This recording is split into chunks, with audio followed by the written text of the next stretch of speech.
Make Thank you. All right, well, welcome everybody. Happy May to all. This is always one of my favorite meetings of the year because we're welcoming new delegates. Yay! So May and June we have a bigger group than usual because we've got both incoming delegates and outgoing delegates. So it's a great group of folks, and we're going to have some really great discussion of this meeting and next meeting. So with that said, I wanted to pause really quick and give me a few seconds to share my screen because we have a special message that I wanted to share with you all, a special welcome. So give me 2 seconds.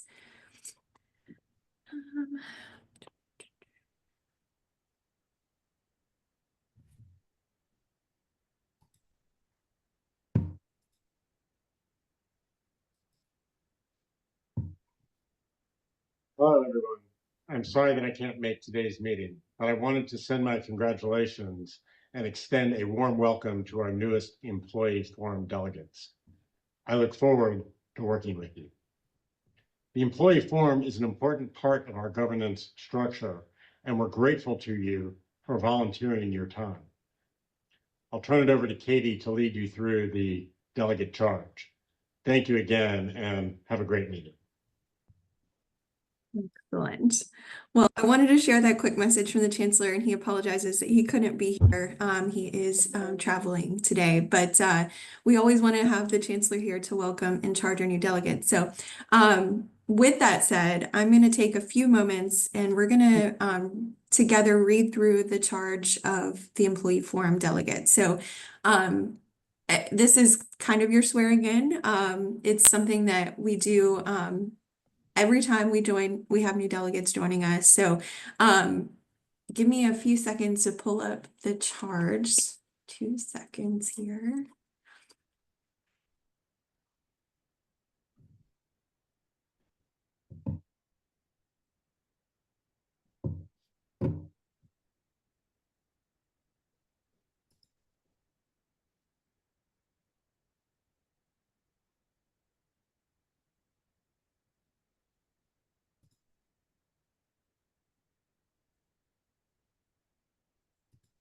Sorry, y'all. I'm having to copy and paste this into a screen.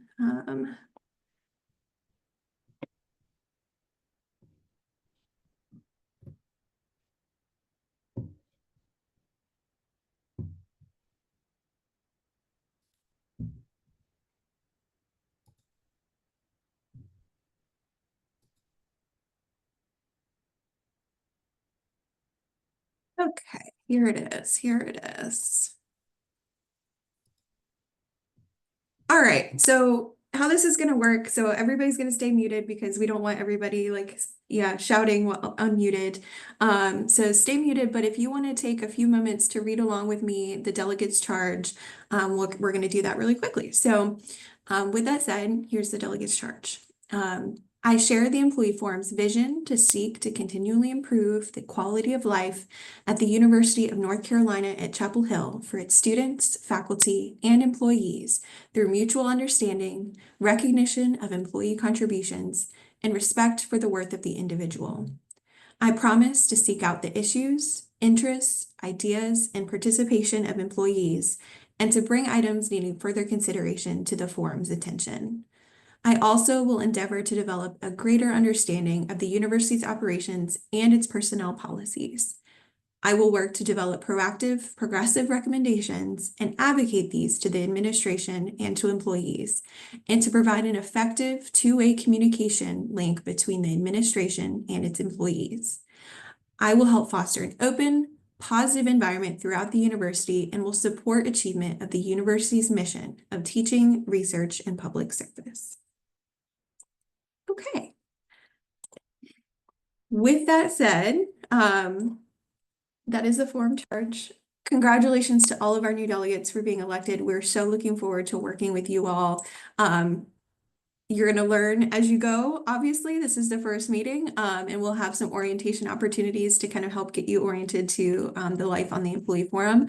But we wanted to welcome you all, and we're looking forward to doing the work of advocating for UNC's amazing staff over the next year. So with that said, I'm going to turn things over to Provost Clemens, who we've got here with us today for our traditional Chancellor and Provost Roundtable. We have had the honor to have Chris here with us several times, but this will be his last time with us as Provost. So glad to have him here. And Chris, welcome and thanks for being here. Thank you, Katie. Let me also add my thanks to the new delegates as well. We rely on the service of employees in so many ways, and this is an important forum. And so thank you for being willing to participate. This is my last meeting with you as provost, though, you know, I could still meet with you as not provost at some point. You'll see I'm in this lab that I have, and I was over here. I had to go around turning off fans. That's what I was doing, running around because it's so loud. I didn't realize how loud the lab is till I tried to zoom in here, but it has an air handler. Well, look, the times at the university are unusual, right? Everyone knows that we are seeing grant cancellations, negotiations around F&A that are ongoing, temporary restraining orders that are protecting us from perhaps even larger financial damage, because the situation is you know, somewhat tense in various ways, and the budget's uncertain. The trustees have also asked, and Nate, I believe, may be here to talk about sequestration of funds that may need to be done. I think overall what the chancellor says, and I agree with, is we start this in a very healthy position. And while we can't know what's going to happen, I think where we are is about as good a place as any university could be. And that may offer us opportunities going forward as things begin to, I would say, organize themselves into a different configuration. Obviously, the important players right now are the Congress in Washington, who have to make a budget, and in Raleigh, where the long session is going on. And we have folks paying attention to all of those things. There are some good things happening that you'll hear about in my shop and among the deans. I think the graduate dean will announce something about a small amount of bridge funding for grad students who may have had grants revoked while they get on their feet. The business school has some efforts. So there are some collective efforts to try to protect especially students and people who are vulnerable to these grant cancellations. And everyone is very concerned and doing their best to find small pools of money to help people out. Obviously, it's large enough that we're not going to be able to do something for everyone. And there have been some cancellations that affected people's jobs. So we should all be sensitive to that moment, and we'll be trying to manage it the best we can. I think other than that, you know, we're getting ready for graduation. I'm looking forward to a great ceremony there in a couple of weeks. Our students are in finals, and I've got to remember to submit my grad student grades. I always forget about those thesis courses that I have to go put in.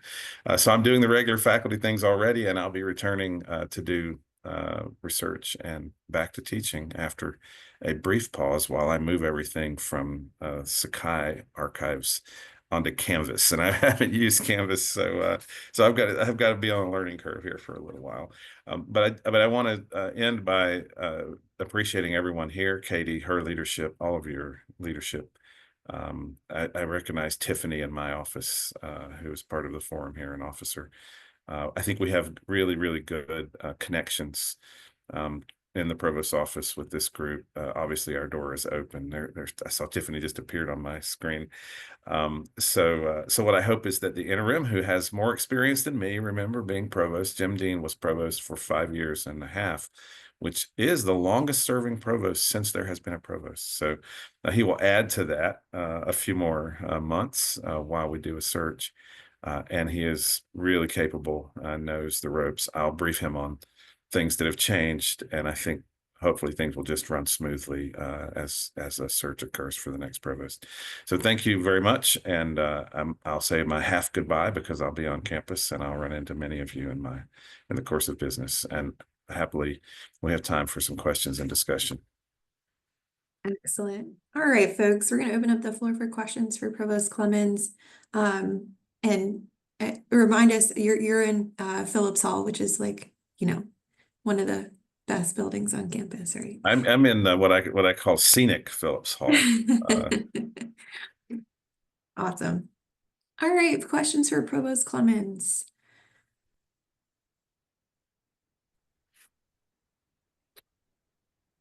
Can you guys hear I'll me? say another thanks to you, Chris, for your partnership these past couple of years, and we really appreciate your advocacy for staff. I know that your role most directly interfaces with faculty in the academic side of things, but I know you've been a strong champion of staff in your role, so we really appreciate it. And we're gonna miss you as provost, but looking forward to maybe auditing a physics course of yours. That one you mentioned in faculty council sounded fascinating. I'm going to make a new one too. So yes, feel free to come sit in class anytime. Love to have you. Excuse me, Katie. Yeah, go ahead and add on. I thought I heard someone's voice ask if we could hear them. So I It was wasn't sure if me. there was a question from the floor. Yes, ma'am. Oh, hello. Go ahead. Yes. So my name's Todd Hannon. I work in grounds. Not sure if you guys would be able to answer this question, but our old grounds facility, we were being moved because of a building that was being built that was funded with a lot of federal money. That has stopped, which means our grounds facility has stopped. And so we are essentially in a almost condemned building. And do you see that money coming back towards that research building to push us further into a even somewhat semi-permanent location? Yeah. So is Nate going to be part of this meeting too? Yes. Yeah. Okay. I'm going to defer most of that to Nate. What I will say is, after many years, we were very excited to move forward on an F&A funded building. Obviously, this helps us both have a better research facility and to spend some of those facilities dollars. And we were going to finance this ourselves out of the run rate. Obviously, with F&A being canceled down to 15% or whatever we wind up with after this, that has been put on pause. Yeah. It has not been canceled out. And so everything depends on the go forward plan in Washington with agencies. And I cannot say enough about how good our federal affairs team, our Office of the Vice Chancellor for Research, they are working really, really hard and effectively, I will say, from what I understand, to make sure not just UNC, but universities generally are protected. The F&A dollars we collect are not spent on wasteful things. They're supporting the research, like with this new building, and they don't even cover the full cost. So cutting them further makes it even harder to do the research. So Nick can say more about maybe the particulars of the facility you're talking about that was to be removed to put the building up, because I'm not cognizant of all those details. But thanks for asking. Thank you. Great question. Natasha? Good morning, Provost Clemens. Thanks for your work recently. I know that as provost, I think I've heard from folks that you've really championed like intergroup dialogue-based work and also a lot of the work that the School of Civic Life and Leadership is doing. With you returning to faculty, what do you envision potentially any of all involvement with skill or continuing your efforts with discourse and dialogue-based efforts? Yeah, I don't know. The leadership there is pursuing a course that I need to know more about, what it looks like on the ground. Obviously, we still have the program for public discourse, which I participated in. I have in the past been a part of dialogues, both as a participant in the dialogue, but also as a facilitator or moderator. And I learned a couple of things. It's really hard to be a good moderator of a public conversation, especially when you have 500 people on Zoom and maybe a few hundred in the room. I would love to continue that work if asked, and so we'll see what leadership there thinks my role could be. Obviously, the way for me to engage that I will be doing in the gen ed curriculum, we have this communication beyond Carolina component. I will be thinking about how I develop a course that meets those requirements. You can't, I tend to teach really large courses with a lot of students. In a smaller course like that, which is what you need, where students get the experience of standing up and I'm thinking of scientific presentations, making a compelling data-driven presentation and defending the conclusions in front of an audience. That seems to me the skill our students have asked to be taught, and it is broader than politics, right? I think especially modeling discourse that's data-driven in the sciences can help in areas where the data become more qualitative and the questions become harder to use measurement to answer. I tend to want to go to measurement really quickly, and sometimes it's about something else, and I think we can all work on that together. So I'll be doing it in the classroom for sure, and in other ways, I hope to participate. Thank you. We had a question in the chat. Is there anything you really want us to know as delegates and or staff? That's a good question. Well, I want you to know, how much the administration supports you. I have worked now with Lee Roberts for a year and a half and been tremendously impressed about his commitment to this university and the people in it. He is new to academia still. I have been privileged to try to teach him a few things about how we operate, and I think he's appreciated our conversations about the different culture one finds in the business world that he's used to, especially finance and in academia. And I've been happy to kind of live at that interface and try to be a translator. But what I've seen is he's very, very bright, very, very committed and a quick learner. And I see him starting to understand how academic considerations, what matters to people, how our culture is one of really authenticity and transparency. And how we sometimes, we'll dive into a problem and talk about every aspect of it, which may include, the conflicts that arise between people and groups on campus, and the issues that are very hard to understand from the administrative perspective, but matter so much to employees who are really struggling in various ways with housing, with the kinds of issues that a university like this runs into as prices escalate and all universities become kind of select areas to live, and it becomes harder and harder for those who actually operate the university to live in the town and participate in the life of the university. And I think Lee's been very thoughtful about the plans for Carolina North and how we might address some of those things. So I have a high confidence in his leadership and how much he cares about all of you. And what I'd say is, keep him coming, engage in communication. He wants to be in communication with you, and be, as you always are, constructive, honest, transparent, and sincere. And I think that will repay you with him and with the other leaders who will come and work with this group. Thank you, Chris. We really appreciate it. And thank you again for your service as provost, and looking forward to having you back in the faculty seat and teaching these bright young minds that we're all here to support. So thank you, kind sir. Yeah, thank you. I'm looking forward to, I would say, having fun again. We do have fun in the provost office. Tiffany can tell you, but it is not always fun. and I will tell you, it kind of takes over your life. So my wife will be happy to see me again. I have a couple sons getting married, one in a couple weeks and one next year. So I'll be returning to having a life, which will be nice. Congratulations on that front. Thanks.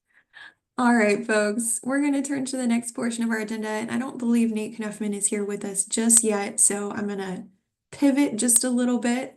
I think Justin Miller is already here with us, and Justin, if you'll permit me, we're going to slot you further up in the agenda to give us an update on the emergency preparedness training for staff that rolled out recently, which the forum helped to kind of spearhead the implementation of. So Justin, if you're available and want to kind of give your update, we're looking forward to hearing from you. Of course. All right. Let me get my screen shared here. Appreciate your flexibility, sir. That's what we do in emergency management. We were always ready. Exactly. Pivot. Exactly. All right. Good morning, everyone. Thank you, Chair Musgrove, for inviting me to speak with you today. I truly do appreciate the opportunity to be here. For those of you who don't know, my name is Justin Miller, and I serve as a university's emergency management coordinator. One of my most important roles on campus is to help our campus community prepare for and respond to emergencies of all kinds. You've all heard of Carolina already, right? Seen lots of RICs. Yes, I like it. Um, Today, so I'm excited to share with you a new staff-focused emergency training that we've developed. Special thanks to many of you here with the Employee Forum. All right, so before I dive into the training itself, I want to pause and sincerely thank 8 Employee Forum members who contributed directly to this project. The names here, their feedback, insight, and honest conversations were instrumental in helping shape the training that feels relevant for our staff community. So these 8 staff helped ensure that this training was not just informative, but truly built for staff by staff. And we couldn't have done it without these 8 individuals. So I wanted to recognize them formally and thank them for all of their efforts with this. All right, so this training was built over several months with several key milestones. This all started, if you all remember, the faculty classroom preparedness training that was launched at the beginning of the fall semester. So this staff training was the next effort. So we actually started working on this back in September of 2024, where we kicked off with this project, outlining our goal, which was to create a practical, engaging emergency preparedness training specifically for staff. So from the very start, we wanted to focus us on making this something that you all can use. So next thing, we developed the training outline and developed the final script that reflects different types of situations that you might actually face here on campus. After that, our group, including the 8 Employee Forum members, provided valuable feedback on the course draft itself. And then this input helped us strengthen both the content and how it was presented, making sure that it would be something useful and easy to follow for all staff participants. And then finally, a few weeks ago, April 8th, we officially launched a training on Carolina talent, and is accompanied with a university-wide announcement that I think you all would have received by now, and it is available today on Carolina Talent, and we're excited for you all to have access to it. Now for the training itself. This is a 25-minute training designed with a foundational approach, focusing on the essential information staff need to know to stay safe and react effectively on campus. So in a way, this is sort of the basic training of emergencies. There's a lot of studies out there that, whenever you get into stressful situations, you revert back to that basic foundational knowledge and experience. And that's really what we're trying to build with this. So it's important that this information was applicable to campus while also providing you with the confidence to be prepared and act if you face an emergency off campus as well. So the training is broken up into 4 modules, which reflect the Carolina Ready messaging. Is be informed, be prepared, take action. And then we include some other incidents. But with be informed, we want you to understand how the university communicates critical emergency information during an emergency, which is through Carolina, with Alert Carolina. And then how you can communicate during an emergency with the university or 911. With be prepared, to learn how to plan and prepare for potential emergencies in your workplace. And then this section includes a lot of the different resources that are available to you to help assist with those efforts. And then take action. I think this is the most important portion of it because this is what to do when an emergency occurs. And this training focuses on 3 key and essential actions: evacuation, shelter in place, and secure in place. And if you've all heard me get on my soapbox, you'll know that these are the 3 actions to understand and to, so if you ever do have an emergency on campus, one of these three actions is going to pretty much result in almost anything that could happen. And I think the key here is that the way we frame it is that the emergencies don't have to happen here on campus. You could be at the grocery store or somewhere else in your community. Understanding the core foundation behind these three actions will help keep you safe no matter where you're at, whether on campus or not. And then we end the training with some guidance on recognizing and reporting situations that may not be emergencies yet, but could escalate. Such as some de-escalation steps and what to do for medical emergencies. So this new training model does replace the Carolina Ready Emergency Preparedness 101 training in Carolina Talent. Now, the Emergency Preparedness 101 will still be available on the Carolina Ready website itself, and that will be geared for students or contractors, or those who don't have access to Carolina Talent. So that will still be available, but many of you do have this assigned to you in Carolina Talent, so make sure you work with your supervisors, or if you are a supervisor, make sure you update this new requirement there. In addition to this training, I wanted to remind you all of other emergency preparedness resources that we have on the Carolina Ready website. Our goal is to make preparedness easy to access and easier to apply in your daily work on campus. And then as a reminder, if you have any ideas on how we could improve these emergency preparedness resources, please reach out to me. Many of these resources that you see here on the screen resulted from campus community feedback directly. So if you have any ideas, please feel free. But these are all the different resources that I challenge you to explore, go through the Carolina Ready website, and take a peek at what we have. And then in closing, I just wanted to thank you for your time and all your leadership here on campus. Staff members really are at the heart of our campus operations, and your safety and confidence to know what to do really is top priority. And if you'd like to talk more about emergency planning in your office space, please do reach out to me. I'd love to connect, and I wanted to thank you all for your time and opportunity to speak today. Excellent. Well, I know Elizabeth just asked the question in the chat that all of us are eager to know the answer to. Do we know a theme for this year's Emergency Preparedness Day? One of our favorite days.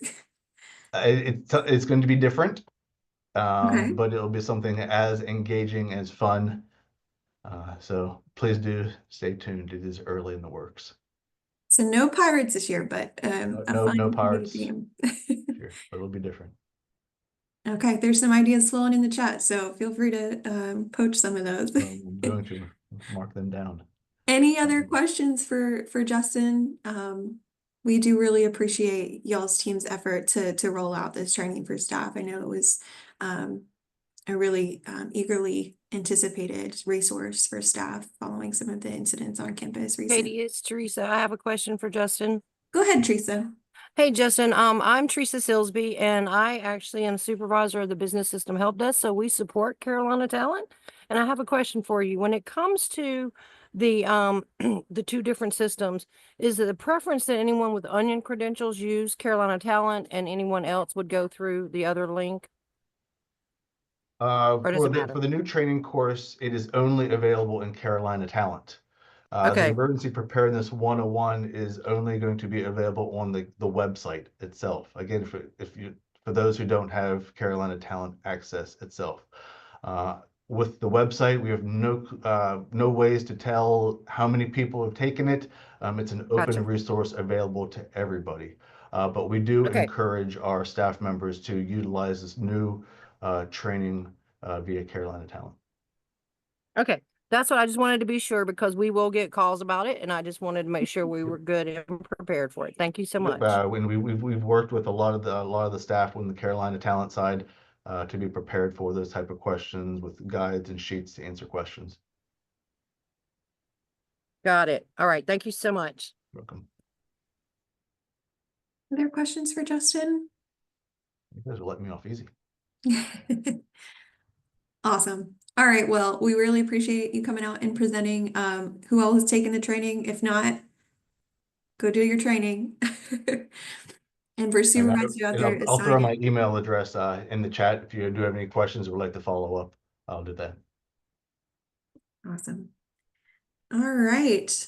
Thanks, everybody. Next up, we have Nate Kneffman here. Nate is here to give us our quarterly finance and operations update. We love having Nate here with us. And I know that finance and operations is a really important topic these days. So we really appreciate him coming out and joining us. So welcome, Nate. Thanks for being with us. Thank you, Katie. Good morning, everyone. It's good to see you all.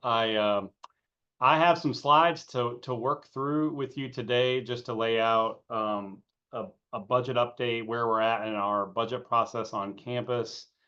More importantly, focusing in a lot of conversation around efficiency reductions, our approach, how we're thinking about that, and then also just leave you with a little bit of information, just how we're set up financially, and what rating agencies and others think of us when they think about us.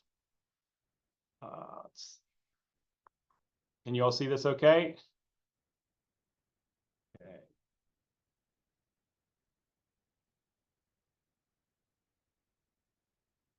So where are we in this process? Well, we just completed our all funds budget process with the Board of Trustees. We recommended and it was approved in March.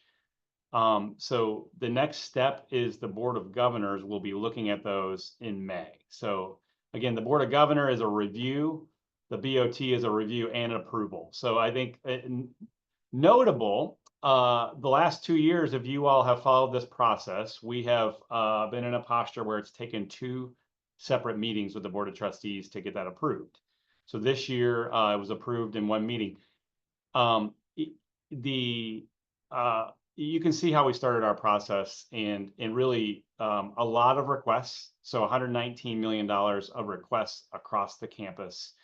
Originally, when we started this, remember back in the fall of 24, really had an idea of a larger amount of things being invested in. And so, you know, that recommended budget items, our original intent was that line plus some of the stuff under consideration would likely be what was in our budget.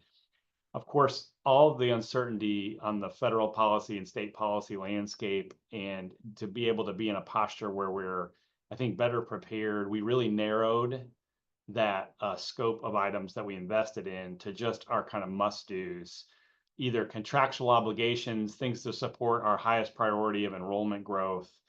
And so we really got down to a smaller number, which you see there at the bottom. I think generally that was well received by governing body. Our approach, you know, was approved, but it did come with a expectation requirement that we sequester $50 million or find $50 million in savings in this next fiscal year. It's equivalent to roughly about 4% of our central funding. What their expectation is from the trustees, they've asked us to present in May a high-level plan about where we might find these savings. In July, they'd like more detail around that plan. I think importantly, we've been working closely with them to try to ensure there's enough lead time for parts of what we want to really do, which is really get at our administrative operations and really improve how we operate there, but also potentially find some savings in that space. We recognize to make change and to make lasting change and improve, it's going to take a lot of collaboration and it's going to take a longer lead time. So we envision there being more runway for that part of the work. However, we also have to note, you know, this timeline they've laid out for us is aggressive. We are likely going to be in a posture where some of this is going to be a bit top down, where we're not going to have the benefit of having a long or lengthy kind of collaborative process on some aspects of it. So we're going to do our best to be as transparent as possible, and really I think yeah, so we'll do our best to be as transparent as possible about that process and what's happening. It's hard to talk about the trustee directive without really thinking about what else is happening in the policy landscape. We have federal policy, a lot of uncertainty there. Some risk with NIH research funding. We are evaluating administrative infrastructure there as grants are terminated, and really we've increased scrutiny on hiring overall, but especially in the research area as well. We did pause a capital project, a large one, the Translational Research Building. It was funded with F&A, and we paused that for the time being. And I think the biggest, the area of focus is just monitoring. It's a dynamic environment. It seems almost daily or even weekly, there's some kind of new dimension to consider and think about. And so we are making sure we're staying, I think, on top of what's happening, monitoring closely, and then also trying to plan accordingly on the campus. That's the federal side. On the state side, there's also some activity that intersects with this idea toward efficiency and savings. I'm going to talk about some of the bad stuff that was in the Senate budget. But before I do want to note also so the first thing we've had in the state budget process is the Senate budget was issued on April 14. It's important to know, though, there's a lot more of the process to unfold. So this is early in the process. I do think it's important to be mindful, though, of what was in there. There was some good stuff in terms of funding increases for the campus. I'm focused a little bit more, though, on some of the reduction piece, just because that's the area of most interest. And so there was a couple things. They asked for $33.6 million reduction to the centers and institutes. That was a reduction to the UNC system office. The system office would then allocate that out to campuses. We do have a large percentage of the center and institute spend within the system. So we have about 49 million of 103. So roughly about half of the system spend on centers and institutes. They also identified $20 million reduction in low performing academic programs. Again, unclear what share UNC-Chapel Hill would take on that. We think we would take a large share of the center and institute piece. And then that other, this third bullet, which is really about non-resident tuition. It's essentially a reduction to the campus with the expectation that we would fill that reduction with an increase in non-resident tuition. And that's a sizable increase for us to hit what would likely be our allocation. Again, we will take a larger proportion of that dollar than might otherwise be expected. So we would take a very, very large portion. I mentioned that it's a dynamic process. So again, this is just the Senate. I think it's important to be mindful, but I don't think we need to overreact. The House budget's expected by Memorial Day. We're watching closely. And then, ideally, I don't know if I'd use the word expected, but ideally we should see a conference budget, hopefully by the end of the fiscal year. That's not the only thing happening on the state side. There's also some interest in efficiency and savings from the system office. The Budget and Finance Committee chair at the Board of Governors has asked for information on efficiency efforts and to document those, and really an ability to substantiate to increase resident tuition next year. So if campuses want to be able to do that, they want to see documented efforts that we have done some of this work. And so they've indicated it's going to be a threshold is not the same for everyone. So they're going to look at that on a case-by-case basis. The other area from the system office that's getting a lot of scrutiny is just workforce, HR trends, what's happened in the last 5 years at the campus, and really thinking about how we've grown, where we've grown, and a lot of questions about that and about our ability to operate efficiently. So how are we approaching all this? We are, our biggest area of spending is hiring and HR. And so it makes sense that we have a lot more scrutiny right now. We have a process. It's similar to what we did during COVID, where we have a weekly meeting where we're looking at all HR actions. We are not in a freeze position, but we are in a position where we are adding more scrutiny on hiring. And I think, again, I think overall, we're trying to take a measured strategic approach. You've probably read some headlines or followed some other peers across the country that are a little bit more dramatic in terms of their approach right now. We're prioritizing moving forward with shared services and thinking about a way to operate more efficiently and improve how we operate in those spaces. A lot of data collection at this point.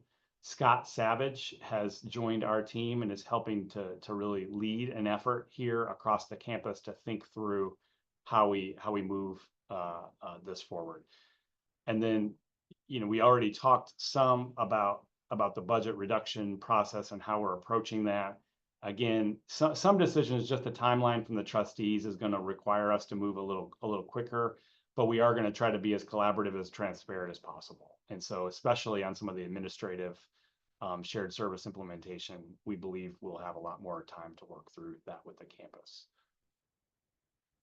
How are we going about that? So I think we're trying to keep some guiding principles in mind. First, really being true to our core mission, but asking some tough questions. What activities do we do that we could reconsider that maybe not our core to Carolina? We want to have as much data, trends, information to really base decisions upon. It's an area where we could improve, frankly. Access to information and data and reporting, I think there's a lot of room for improvement. So that's a focus. But really just thinking about where there's opportunities, we want that to be data driven. We don't want to do really across the board actions. We want to be more strategic and differentiate, and we truly want to be able to continue to invest in the institution and move priorities forward. And so a big reason why this is an important effort at any time, but especially right now, given our current environment, is to be able to continue to do that. I think this question comes up frequently about all of that approach. What does that mean for our staff? Where is the campus's commitment? And I think it's really important to note we take our role of financial stewardship and management very seriously. And I think we do a strong job here, and that protects our staff. We're in a strong financial position that's been recognized by rating agencies and others. Some of the process we have, the way we make decisions, I think it's really improved us, and I think there is a protective element to our staff. I think, instead of having freezes or approaches where we're doing things across the board, being more measured, being more strategic, I think is also something that I think benefits how we think about our employee base and the important work we do across this campus. And we want to continue to invest. I mentioned that in the previous guiding principle. If you think about those principles, they're really tied to how we think about, how we're able to do our work, which is our staff, and then our core mission, of course. And I do want to finish with just noting, when we think about being in a strong, solid financial position, it's important to zoom out and just think about where that positions the campus. To whether there's all this uncertainty and a big push for efficiency, we're starting from a great position. We have a great, robust process. The rating agencies have even called out our all funds process in terms of having more confidence in our ability to manage at the institution. We have so many great factors in terms of demand, state support, research, other aspects that really give us I think a great position to be able to navigate what is a tough circumstances. And so with that, I am happy to take questions.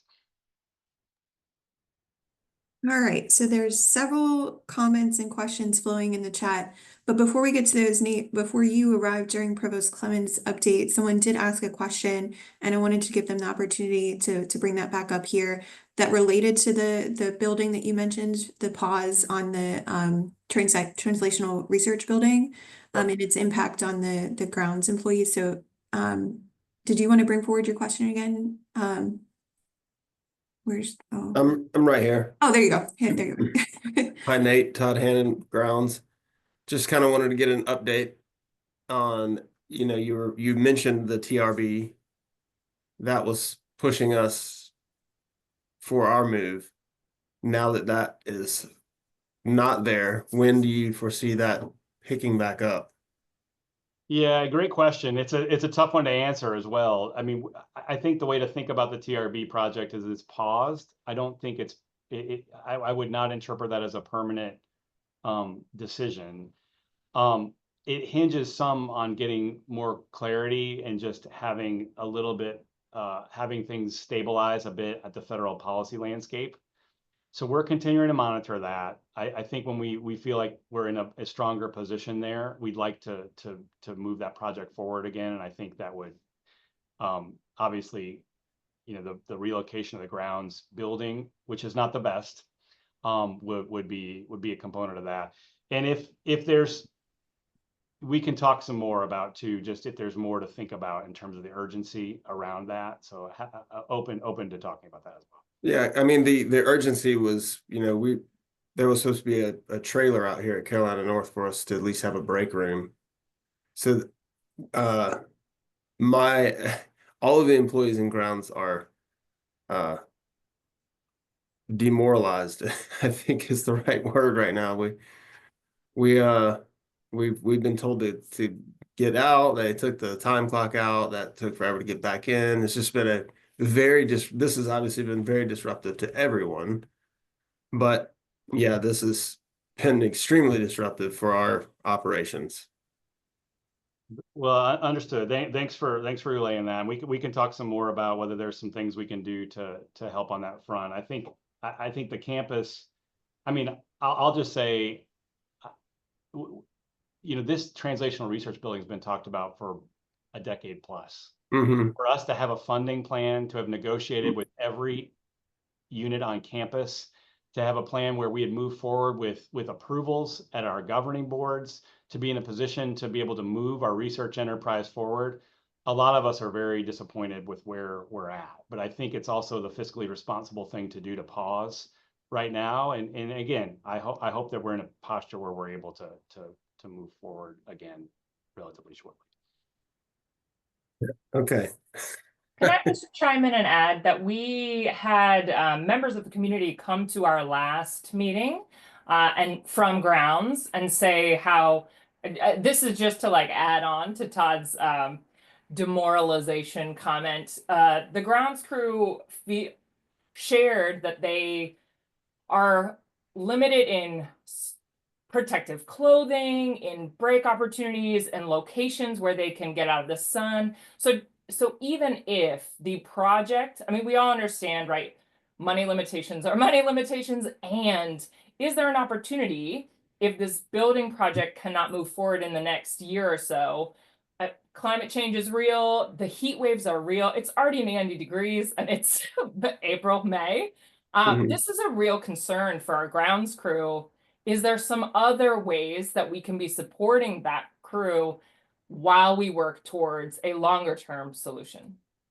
Yeah, absolutely. I mean, I think that's something that we should raise through AVC Halsey and talk through with the team about whether there are some things we can do. Again, I view this project as more, we've had a grounds building there. It's not been ideal, so I'm not defending that, but that has been the current environment for some time. I was excited also about the opportunity to be able to, really think about improving, not even just moving our research building forward, but also some ability for grounds to have better access. We can to a better facility. We can have some more conversation about what that might look like or what we can do on campus. I'm going to bring a question from the chat and then we'll go to Liz. So Michael brings forward a question saying, is this an attempt to offset or anticipate cuts? I think he's referring to the $50 million cut you referred to in the beginning of your presentation, Nate. Is this an attempt to anticipate cuts such as those that are happening at peer institutions now, such as Duke? Or are there expectations of additional cuts beyond the 4% cut directed by the Board of Trustees? And he realizes Duke isn't a part of UNC, but the cuts are sudden and significant enough to warrant discussing. So I think the motivation from the trustees was to be proactive, to recognize that we're likely going to face some reductions in funding from the federal government. And so enable to better enable us to absorb and really be in a stronger position if we've taken some measures already. So I think that was what was motivating some of the trustees. Will that be the end of the story? I don't think we're in a position where we can answer that yet. If the Senate budget is indicative of what we might see at the state level, there's likely to be some additional reductions layered on top of now. I say layered on top. There's likely to be some additional reductions driven from the state. Will how these intersect, the directive from the trustees, any kind of state requirement, we still have to work through.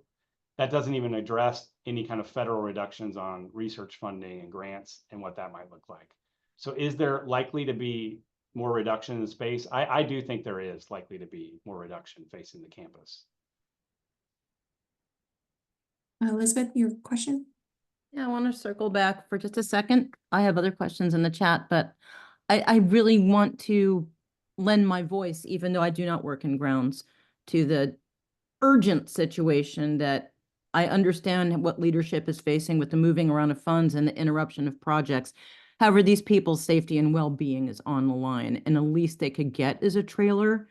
So I'm just lending my voice to saying, yeah, these are situations, but let's pull that one thread out and solve it immediately in the interim, even if just temporarily.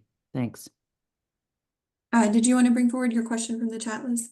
Hey, sure. I have a couple, or I'm just chiming in on people's. I'm concerned. Are we at least tracking ways that our research dollars and staffing are being subsumed by or transferred over to the UNC healthcare system? I mean, I have lots of thoughts about the UNC healthcare system from my perspective, but in particular, School of Medicine is getting smaller. UNC Healthcare is getting bigger. They're subject to completely different organizational structures. And in this forum, at least, that brings to light their staff retirement program no longer contributes to the one we're all in, and they're not covered by the same employment protections. So there are things that we can stop or change and things we can't. I believe it is robust to track this change. Saying that we saved money by doing that or the other is something that's above my pay grade. But I do see in my work the implications of this, and I do step back and see 15 years of patterns with this. And they don't just take over the work, they take over the entire position, and then it's gone forever. And we can only operate on a certain small scale in some departments before we become unsafe in terms of our data and the output of our research. It can't all go over there, but it keeps looking like it is. And I'm just wondering if that's being tracked and what it means. Thanks. Just like 2 years ago and the year before that. Well, thanks for your comments. I'd probably want to hear from research and others, VC research, just on some of the details there. I know generally, the coordination between UNC Health, School of Medicine, and university leadership stronger than it has been. In my tenure here, I've been here 7-8 years at this point. The level of independence there, I think I was a little bit surprised by when I first started. I think that's improved a lot. We actually get together leadership teams from all on a quarterly basis, just to work through issues around data sharing, around some of the things you touched on at a high level, when those are, to make sure there's coordination. Again, the individual details of an individual unit and staffing levels and whether there's, that's sufficient, I really can't speak to, but I do think there's a really pointed effort among the leadership to be coordinated and think through UNC Health and how it intersects and really plays an important role with the university. I also know, just from a financial management standpoint, there's a lot of risks related to health as well right now, right? In terms of just what's happening at the federal policy landscape, potential for Medicaid reductions, how that might impact that operation as well. So in terms of financial advantages of moving expenses from one area to another, I think there's probably a lot more complexity to it. Oh, I'm certain that is. And Nate, I want to be very specific. I appreciate the work leadership does. And I am speaking from a very small department, and I am speaking specifically of clinical research. But I also know as a delegate, I'm not the only one with work of this nature under the School of Medicine that has seen a lot of effort going into a lot of marketing about how great it is that we're one, and leadership leads. But I would like leadership to lead downward a little bit into the actual experiences and concerns of staff and take these patterns seriously, because we're watching things shrink in some ways and expand in others. But when it comes to our staffing, it is a shrink. And when it comes to our budget, it is shrinking. Like, wait a minute, that money is no longer assumed to be School of Medicine money. And this is the pattern above my pay grade, I admit, but I do hear this concern a lot from my colleagues, the incredible shrinking department. Well, I appreciate you sharing that, and I do want you to know we are tracking it, the School of Medicine, FP, the all of the activity at the School of Medicine. It's such a large portion of the university budget. It also supports, you know, our fiscal position, our rating, all those components. So we are sensitive to where those, you know, either reserves or cash or other where those are situated within the institution. So we are tracking that and thinking about that some. So I appreciate you bringing that up. The next question came from Anetta in the chat, and it references what characterizes a low performing academic program. Is it enrollment, grades, exit exams, etc.? Great question. It was not defined in the Senate budget, and that was I think the system office would be charged with really allocating that, and with allocating that reduction, they would have to actually better define what it means.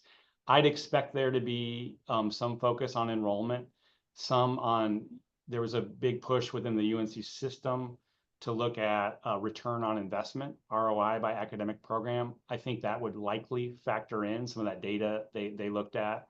Beyond that, I don't know. But I think those would probably be two at least large components of how they think about it. Great, thanks. Next question, Shoshana mentioned, would the increase in non-resident tuition money come from raising their tuition or admitting more non-resident students? Currently, I think non-residents are capped at 18%. Yeah, and I think the wording was an increase in non-resident tuition, so it could be both. I think but likely would be, you know, I think a larger portion, because we have a cap on the percentage of amount of non-residents that we can admit. I think a much larger burden would be placed on the actual rate itself, so the increase. Netta, do you have a clarifying question? Hi, thank you, Katie. Not an additional question, but just, I guess, a suggestion. I know that there are partnerships among the system universities, and if there's going to be some consideration of eliminating a program, I would hope that the universities have an opportunity to find ways to possibly join forces and utilize other resources, maybe through a joint partnership to maintain a program. It might require some type of, creativity around remote learning, or some changes in the facilities where the program is executed, but at least some consideration before eliminating a program to see if two universities or multiple universities can figure out how to offer the same program without eliminating it, because there are some unique programs that currently don't have the capacity to have large enrollments just by the nature of the program. And so if enrollment is being considered as a factor for elimination, maybe there's some way to keep it going by offering this program through dual enrollment or something like that. So I'm not the expert on that, but I mean, I know that there are programs out there that are carried out through joint partnerships between universities. So yeah, just a thought. I think that's a very good suggestion and something we can try to emphasize with the system office as they think about this. And again, I think it's important to note this was just in the Senate budget. I don't think we need to go too far at this stage, just given that this is early in the process, and that may, I think we want to see what happens from the House and see what's in conference. But to the extent something like this did end up in the final budget, I think some conversation with the system office about how they approach this and whether there's opportunities for better coordination or some kind of joint between universities is important. I do think sometimes the criteria they look at when they're thinking about programs is just redundancy though as well. So it cuts kind of both directions in a way. So, you know, at times when you have the same program in 2 or 3 different places or 4 places and we're not getting enrollment in one, for some, they might interpret that as really need to actually only offer it in a couple of spots. So it's probably a more complex conversation with them, but I think there'd be some opportunity. Speaking of the Senate budget proposal, there was a question in the chat from Michael. What efforts are underway to advocate for more favorable budget proposals from the House or to work with Governor Stein on what he can negotiate as a condition to sign? Sure. Our Chancellor and our legislative affairs team, Amy McConkey and Chris McClure, they're just are working hard to make sure that the university is advocating for itself, for the important role we play in the state, and just so we have been. I know that team's been hard at work with folks there in the House, making sure that our position is known. Again, we don't know what to expect yet from the House, and but we're working really hard to make sure our position's known. Okay, next question. Can you please define shared services? What exactly does that mean and what does that look like? And a sub question to that was, how does every department ensure they're getting the support this intends to provide a shared services model? Yeah, it's a great question. I think, you know, how do we ensure? So I want to start with the latter part of that question first, because I think it's most important. We can't do this. Really, it's about rethinking how we operate administratively. I mean, I think that's what we're really trying to get at.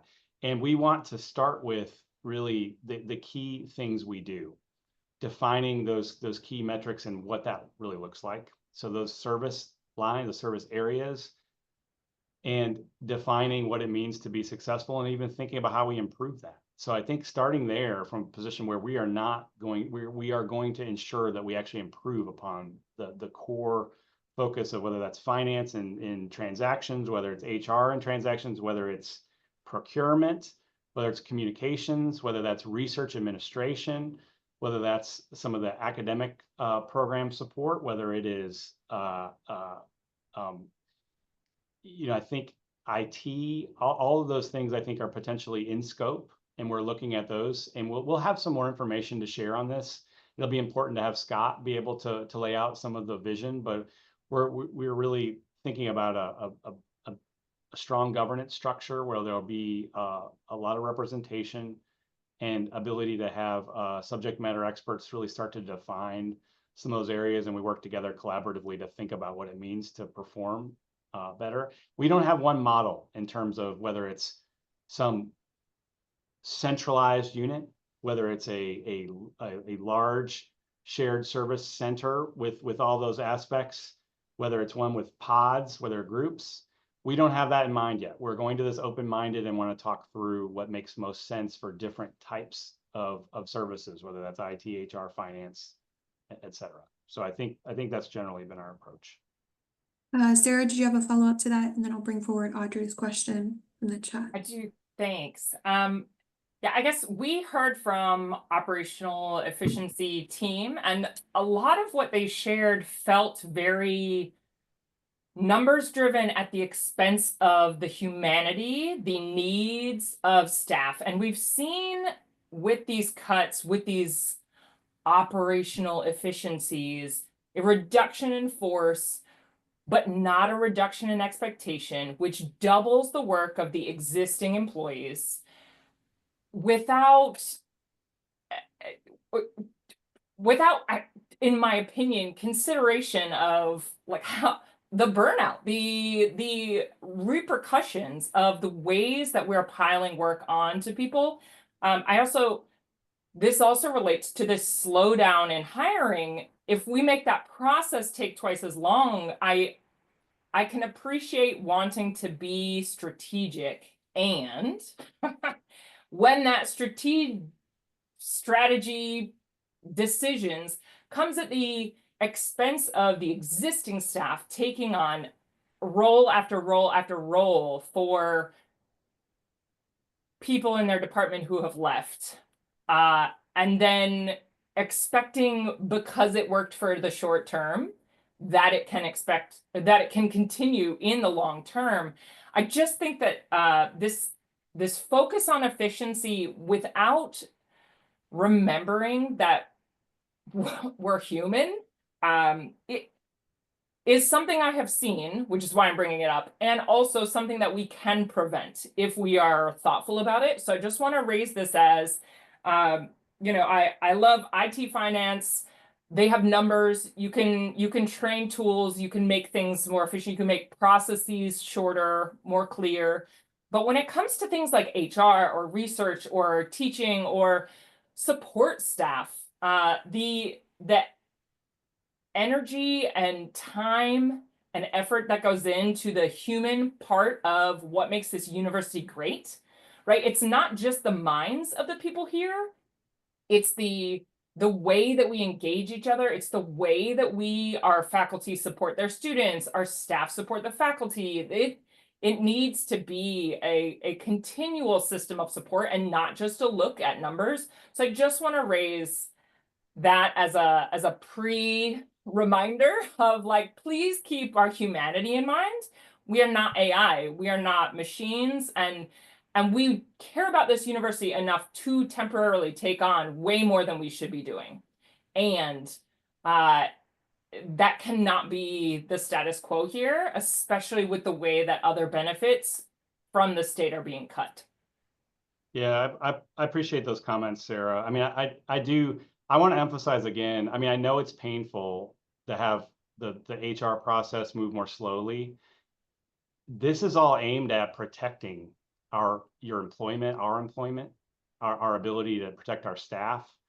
It's really, we are adding scrutiny and being more diligent on adding any expense because we're in a position where we really can't afford to do that.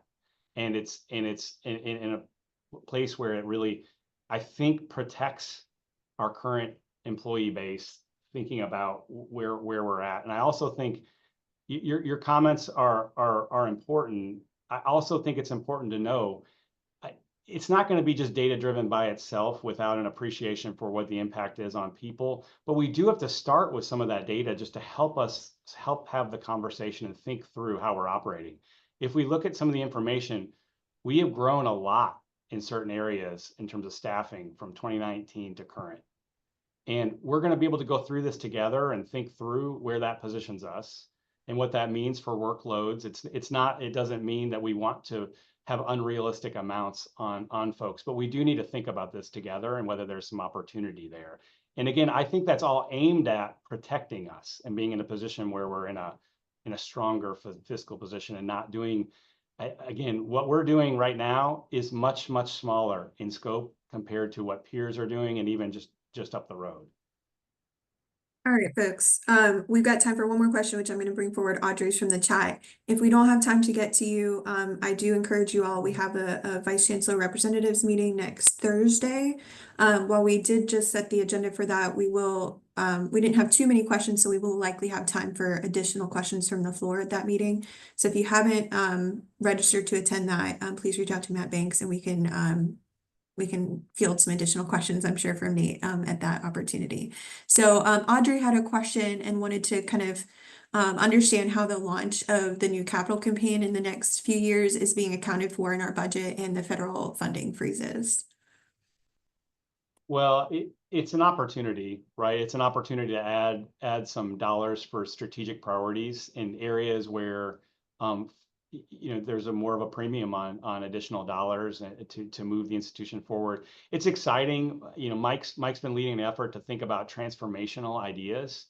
And so, that's exciting. It's also hard to reconcile that with kind of the budget posture we're in right now. That's not lost on me.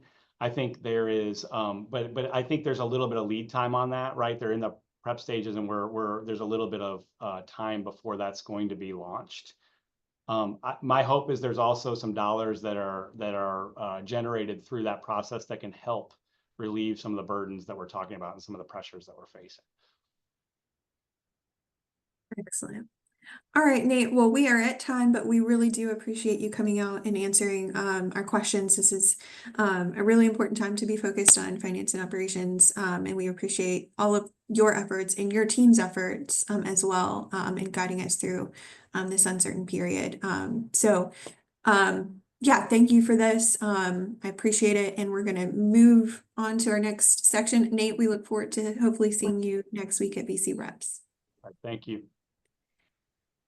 All right, folks. The next section of our agenda, we've got our traditional human resources updates, but with a short little twist.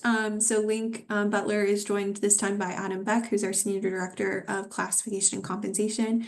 And they kindly offered to come out and join us to offer kind of an overview of career banding and some other kind of class and comp considerations, given some of the questions we've had in recent meetings. So we wanted to make sure delegates had a clear understanding of the career banding system we're operating under, and utilize that kind of understanding in our advocacy moving forward. So with that said, I want to turn it over to Linc for some updates and then that short presentation. So Linc, take it away.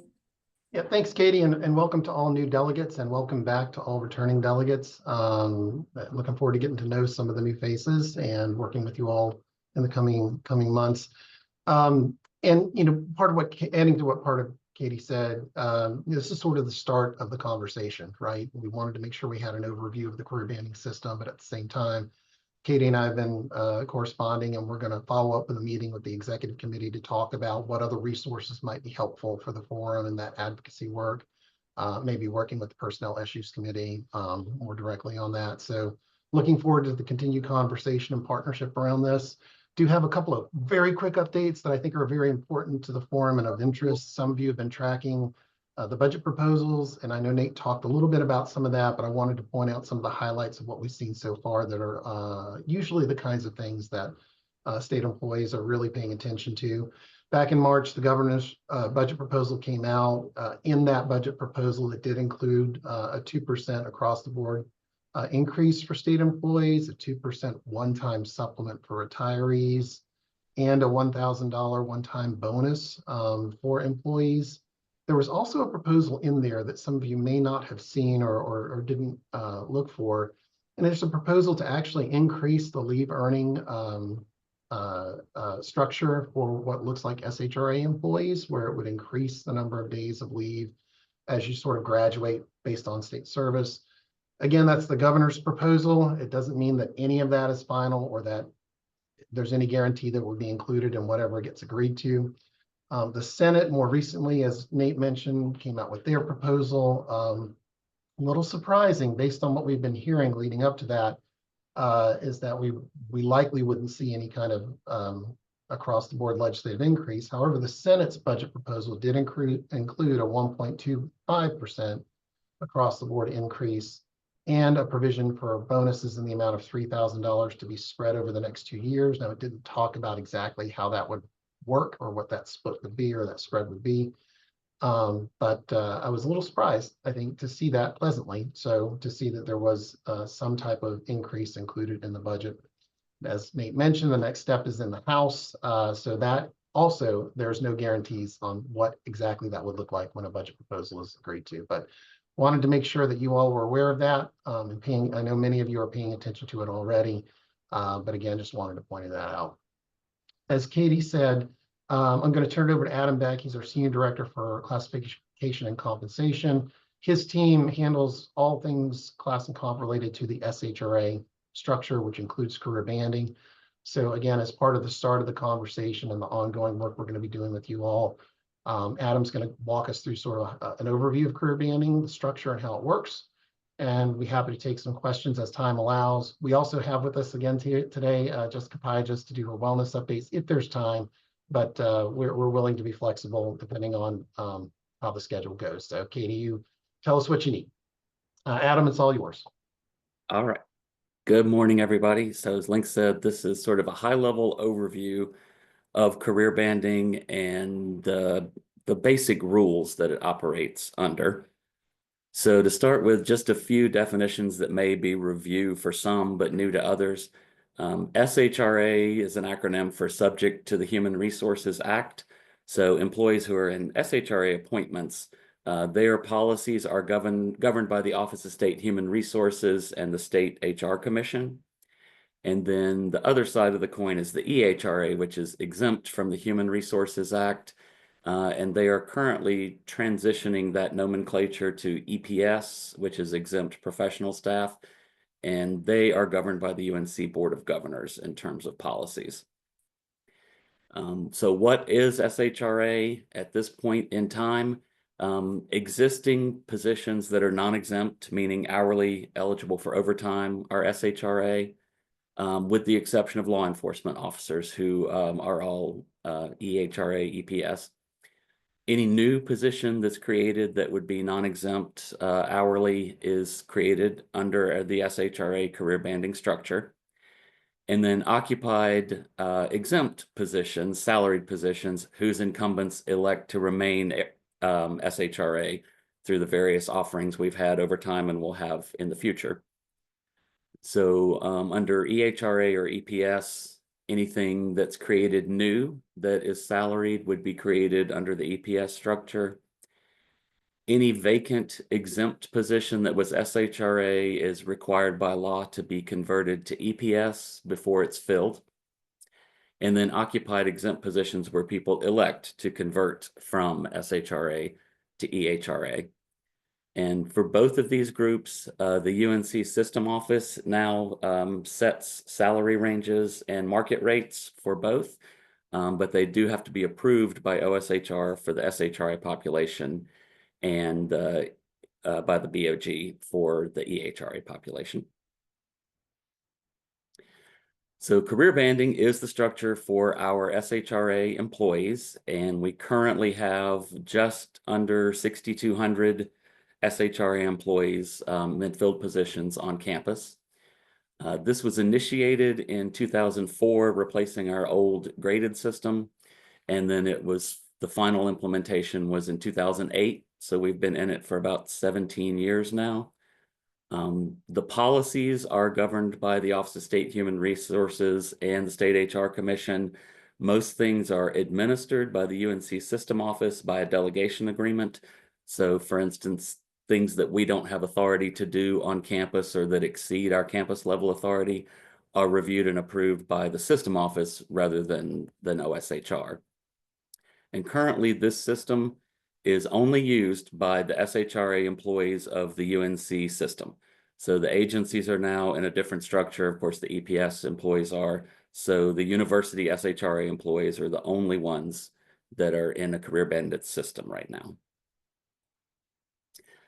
So under this system, just general responsibilities, supervisors and leadership, they own the positions, so they're responsible for defining what duties go in it, proposing their organizational structure. They're responsible for maintaining position descriptions and keeping them up to date. And then they also assess the employee competencies, which we'll talk about more towards the end. The divisional HR officer and representatives are there to help guide and advise the managers on, some of these policies, which can be a little difficult to navigate sometimes. They're responsible for maintaining their organization's org charts, and they enter the personnel actions in Connect Carolina, working with the central office. And then my team does the classification for the SHRA positions. We designate the FLSA status, whether it will be salaried or hourly. We provide policy guidance, and we're really the liaison to the system office when something has to go there. And then we do the final approval of any Connect Carolina HR action. So the structure overview in brief it starts with job families, and there's 10 of those, and they're just the broad categories like administrative, institutional services, natural resources, and scientific. And then in the next level, you get to the branches, and I'm going to show you in a minute a more specific example of this with actual titles. But the branches are types of work that are within the job family. And then the roles are what people are probably most familiar with, which is the actual title. So it's a role within a branch that is a job title. And every role has a competency level, a position competency level, contributing, journey, and advanced that relates only to the position, the duties, and the business need of the position, and does not relate to the employee. The employee has a separate competency that we'll also talk about at the end. So the contributing, journey, and advanced is independent of the employee. If it's easier, you can think of those as 1, 2, and 3, rather than contributing, journey, and advanced. So here's just a small example of the pay structure. You can see the job family here is the administrative and managerial. And then just taking as an example, the administrative support branch. So that's one of the many branches that are within administrative and managerial. And then the roles, which are actually the job titles, are underneath it: the admin support associate, specialist, supervisor, and executive assistant. And then you can see on the right, there are 5 price points for every title. So there's a minimum of the range. And then for each of those position competency levels, contributing, journey, and advanced, there is a market rate. And then there's a maximum of the entire range.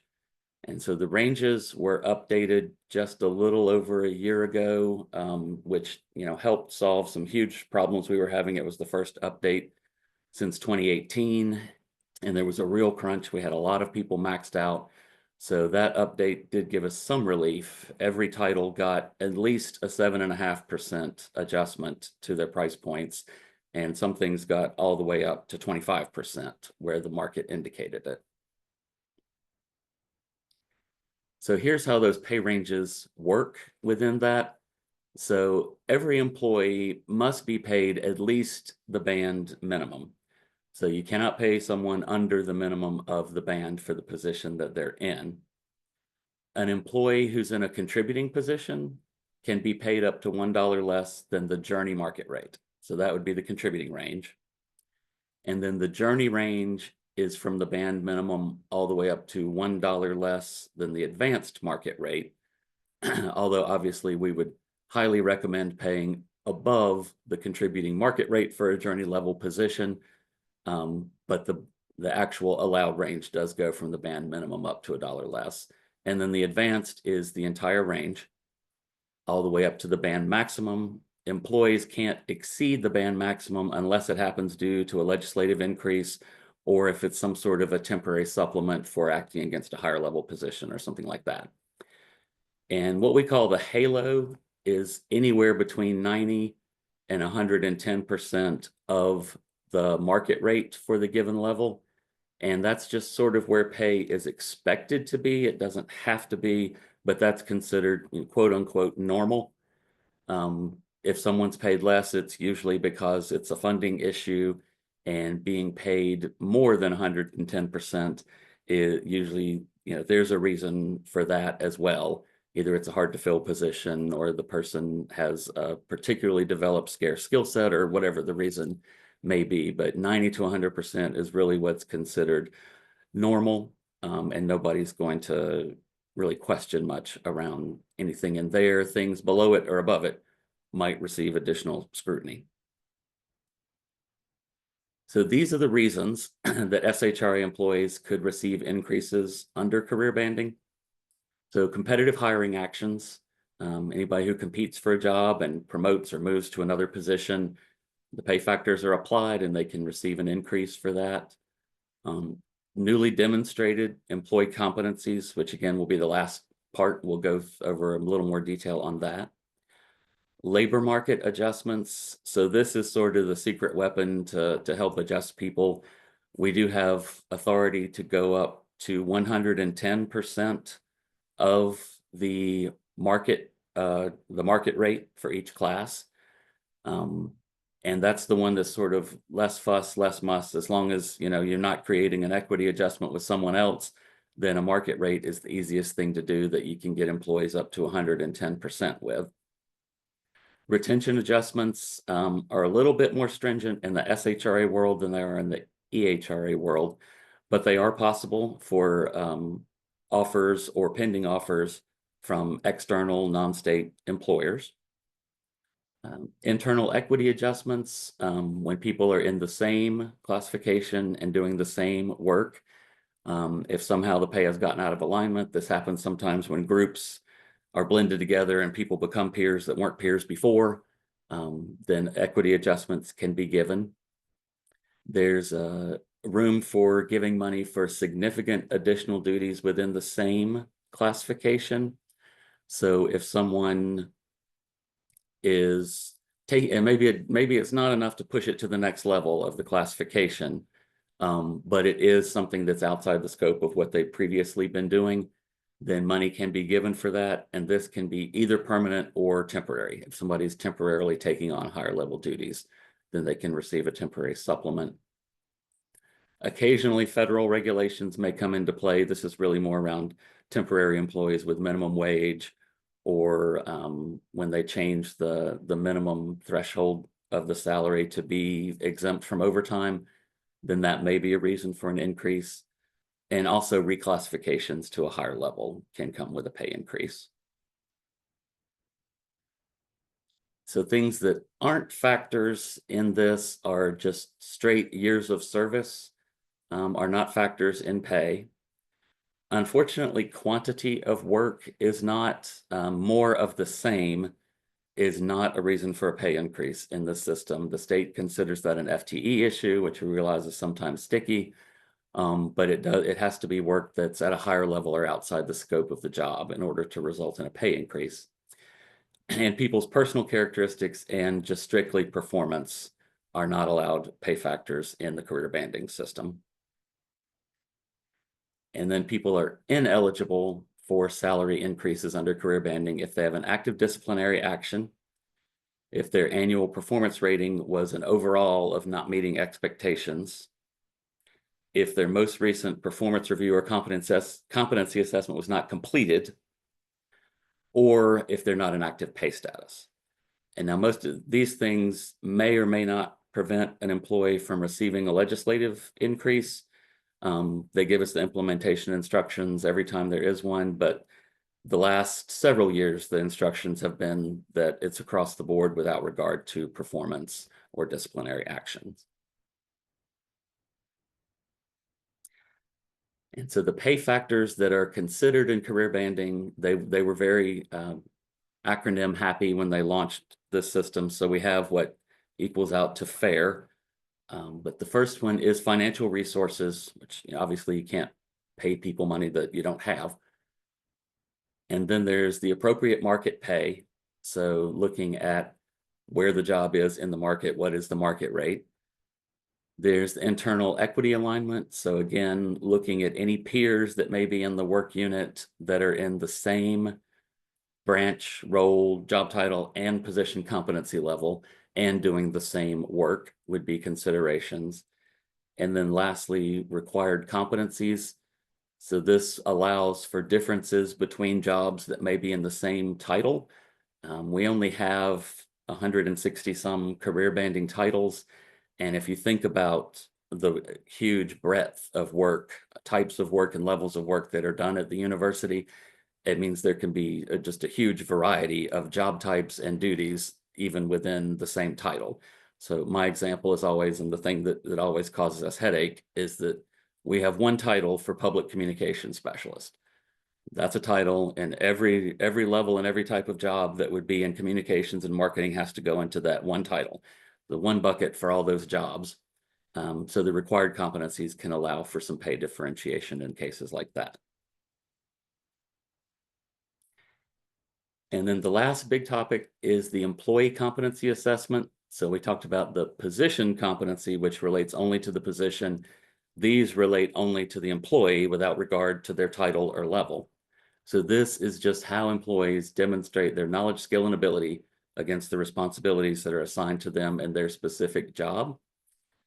And so starting at the bottom, the lowest quote unquote rating would be developing, meaning the person doesn't yet fully demonstrate at the level to meet business needs. So you would kind of expect to see that in people who are new hires or coming into a new role and just, haven't fully learned the job yet. Applied means that the employee's demonstrated knowledge, skill, and ability often meets the level necessary to handle business needs. And so we consider sort of an 80% benchmark there. So that's just a way for supervisors to think about it. If 80% of the time the employee can handle what they need to do without having to ask questions or be guided, then they're applied in the job. And then the highest level is broadly demonstrated. So those are the experts and the gurus, and they demonstrate at, if not above, the level necessary to meet the business needs. So those are the folks who, when things go off the rails, they're the ones who can come up with the creative solutions or know the details of how to fix it. So those are the broad strokes of career banding. So what questions about the program do you have? Adam, questions for Adam, Linc, about career banding. Yeah, Katie, I'd like to just chime in on one of the questions I responded to in the chat, just to add some clarity. Rebecca had asked, just to clarify, offers from non-UNC employees who are funded by state dollars cannot be considered for retention adjustments, only private sector job offers. Can you explain that? As I put in the chat, the state typically views all state agencies and UNC system schools as one employer, and that one employer being the state of North Carolina. And as such, they view that one employer may not compete with itself. Now, we all, I think, understand that each of those agencies and universities are unique employers. This has been a particularly frustrating aspect of the compensation system for a while.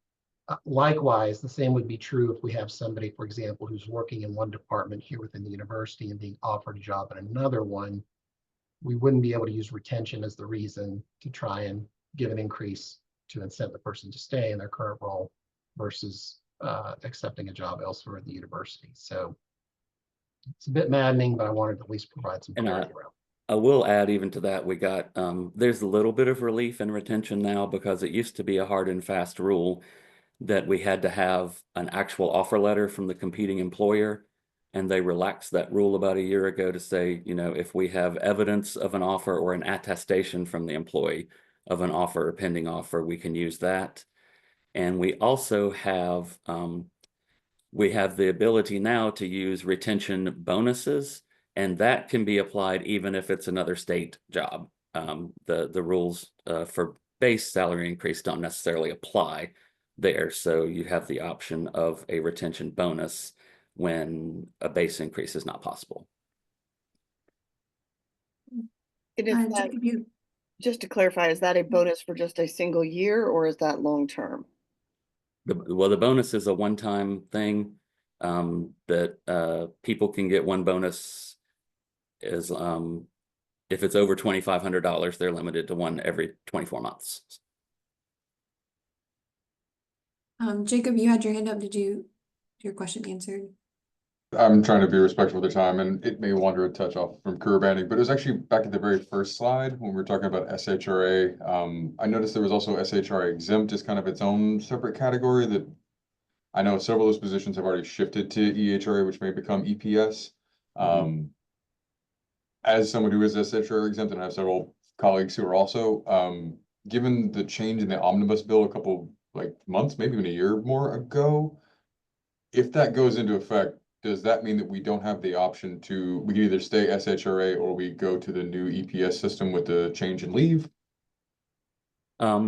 So everyone who is SHRA exempt will be given an opportunity to convert at some point. They're still working out the EPS structure at this point, and we want, we really want, we're hoping we won't get a mandate. We're really hoping that we will be able to say, your position will go into this range, here would be your salary range, so that people would be able to make that choice. But they will have, everyone will have the option. So they can either remain SHRA or they could choose to convert to EPS. Now, anyone who wants to apply for a promotion is most likely going to have to go to EPS because it would have to convert. But seated positions may remain SHRA if the employee chooses. Thank you. I appreciate the clarity. Well, and Jacob too, I think you mentioned the personal leave program too as part of your question. That's related, but it's kind of separate. And so there will still be an opportunity for folks to opt into that program who are eligible. We're kind of going through pros and cons right now on whether or not we should do that at the same time as the SHRA to EPS conversion, or treat it separately, because we don't want to create confusion for folks at all, because those are really, really important decisions they're going to be making. A couple similar questions. Is there any move to abolish banding for UNC system SHRA positions? And similarly, given UNC system are the only ones who are using career banding, are there discussions to change to something else in the near future? Yeah, Not specifically beyond the exempt omnibus bill. Now, could they introduce more legislation to convert more things to EPS? Potentially, but there's no specific discussion underway. And they did just last year invest an enormous amount of time and consultant dollars in refreshing the ranges. And we've been told that they plan to at least look at the ranges every 2 years going forwards. Yeah, I think people are just seeing the culture shift of that they're emphasizing more and more EHRA non-exempt positions. Yeah. Sorry, EHRA non-faculty, sorry. Let's see. Any other questions? I think I got to all of them, or Linc answered all of them in the chat.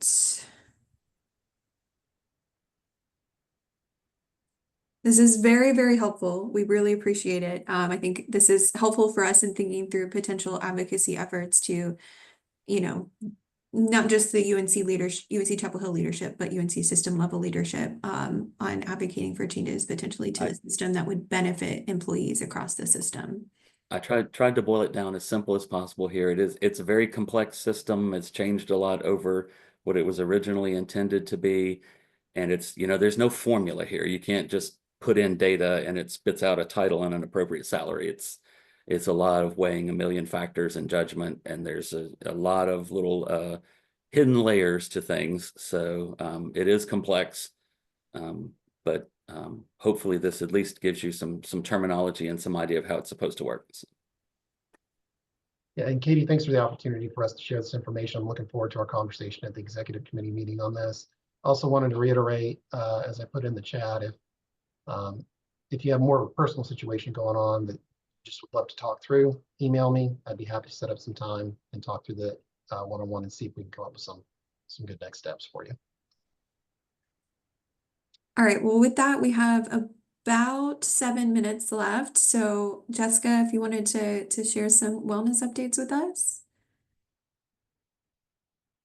Perfect. Great. Thank you. Good morning, everyone. It was so good to see some of you earlier this week at the blood drive. That looked very successful. And I just wanted to point out that this month of May is Mental Health Awareness Month.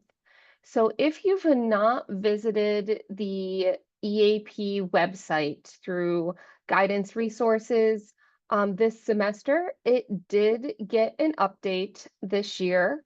So it looks a lot different than it did in the past, and I think the updates are really helpful.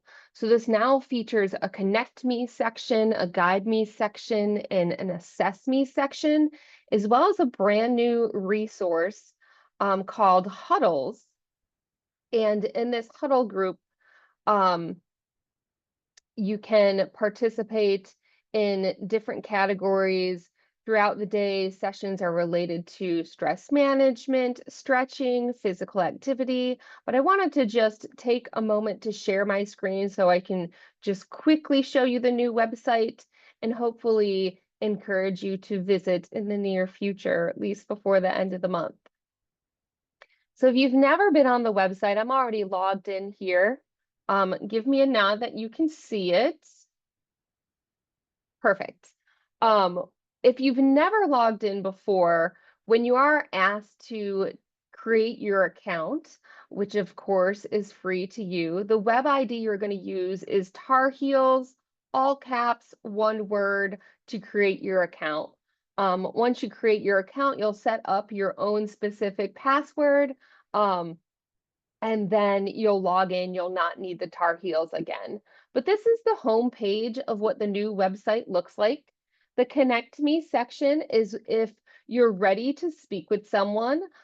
Talk Me is just going to show you the phone number. The phone number, of course, is a 24/7 phone number, meaning you can call at any time. It is going to be answered by a real person. And then they're going to triage your call to get you to the right information. If you do need to speak to a counselor in an emergency, know that the counselors are available for immediate need when someone is in crisis. Typically how EAP works is they listen to your needs and they generate a list of referrals for you to make an appointment with a counselor on your own. There's a chat feature. The chat is not available 24/7. I'll try to find the hours of that, but I know that it's not 24/7. You can send a question for someone to email you with a response, and then Find a Therapist they started this maybe 2 years ago or so. So if you don't want to call the number, but you do want to speak with a therapist, you can click on this. It's going to take you through a series of questions. So it's not just going to open up to a page of therapists available to you. You're going to answer a few questions, and then afterwards, you're going to select a therapist. If you don't feel like there's a lot to choose from, know if you do call someone, there are more counselors available. Not all of our EAP counselors choose to be in the Find a Therapist. Through Find a Therapist, you're selecting and making your appointment all online. So you're bypassing having to call the phone number and speak to anyone. And we just found in today's day and age that people kind of prefer clicking more than they do picking up the phone and calling, particularly if it's their first time. So these are the different things on the Connect Me section. Guide Me is when you know what kind of area of interest you want information on. So you'd click on one of these. Again, remembering that EAP is more than just the counseling services provided to you, which is 3 free sessions per year per issue. And Assess Me is where you're just kind of exploring things. You're not really sure, so you can take an assessment. It'll produce some results and direct you on some areas that you may need some assistance with. The new huddles, which I'm very excited about, is located when you clicked on that browse button at the bottom. Again, you'll see all these things at the top to quickly connect to an expert. But Huddles is here. It's a newer resource. You'll select your time zone. And then you can see all these free resources that are available to you. So they're informational. It'll be presented by an expert in the field of that topic. They vary in length of time. Some are 25 minutes, some are a full hour. They do have a maximum participation. So if you don't get in, it'll let you know that you're on a wait list, and it'll suggest the same topic at a different time if you don't get in the classes approaching. But it's also allowing you to connect with people who are also interested in the same area, so you can chat with them. It's a little bit more engaging than the webinars that we do on Wellness Wednesday. Our Wellness Wednesday webinars, they are completely confidential in the sense that when you participate in one of our webinars on a Wednesday, it's not like one of these meetings. You can't see the people who are participating. You don't know if there are 5 people participating or 50. It's all very private. And when you type a question in the chat box, that counselor leading that session is never going to say your name. But they do try to make those sessions as engaging as possible. But you'll never know who's participating on there with you. So you'll never be able to connect. The huddles are meant to form a little bit more connection. And they have a lot of great topics. They happen very frequently. So I do really encourage you to check out that brand new resource that's available through your EAP program. Any questions about that? And Rebecca put in the chat, can answers to the ComSci questionnaires be traced to the person?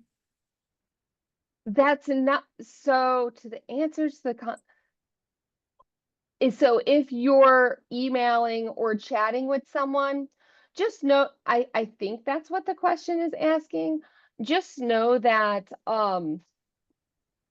it never comes back to us. So we receive quarterly reports and all we're receiving are numbers.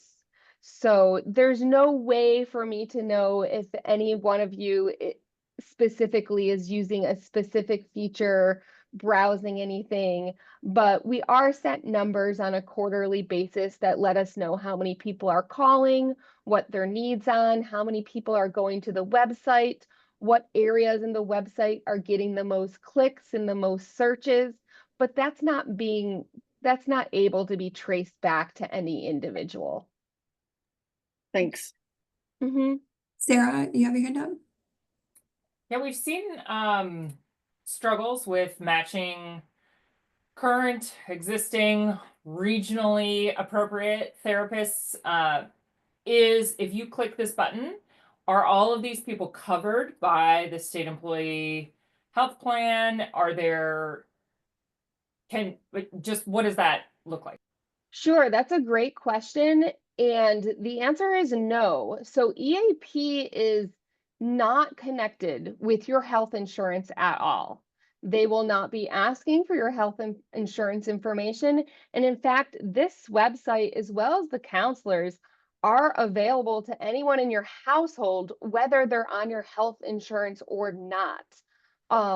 So if they're 13 years of age, you can create an account for them. They can create an account and browse the website, connect with a counselor. It's not associated with your health insurance. This is provided by us, the employer. The vendor ComPsych is selected by the system office. So all of our sister universities across the state have the same EAP platform. We do have some additions. We have more Wellness Wednesday training topics that we get to select as far as frequency that we can offer them because we're a larger university. And then we do get 3 free sessions per issue per year. So that is not to be confused with it just stopping at the number of 3 free sessions, but it's per issue. Now, if you want to establish that a relationship with a therapist long term, and work with the same person from time after time, I do encourage you to check out the Find the Doctor tool on the state health plan website and try to look for a therapist that has the Clear Pricing Project logo. It's very prominent if they are participating in Clear Pricing.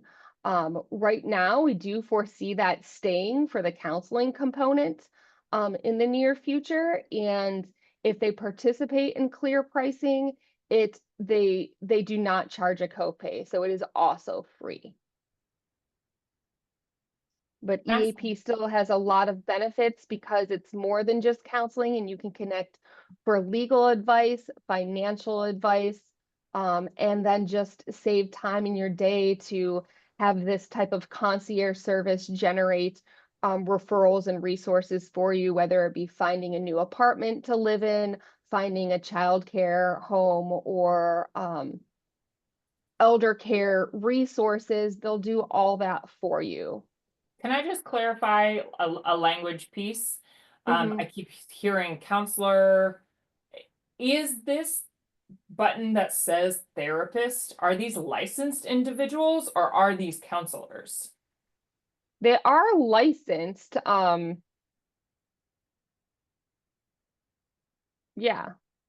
I guess I'm not sure of the question. Well, it's like a nutritionist versus a dietitian, right? They have different requirements. They are able to do different things. And kind of to Natasha's point, some people can make diagnoses, some people can't. Some can make can prescribe medication, and some cannot. So I'm just looking for they're not therapist versus they're not counselor. psychiatrists. And the EAP program is not intended to make any diagnosis. They're meant for short time use to get practical tips to help with a particular situation, whether that be stress management, time management, grieving. It's not meant to diagnose and not meant to prescribe medications. For that, you would want to use the Find the Doctor tool through the state health plan to find that level.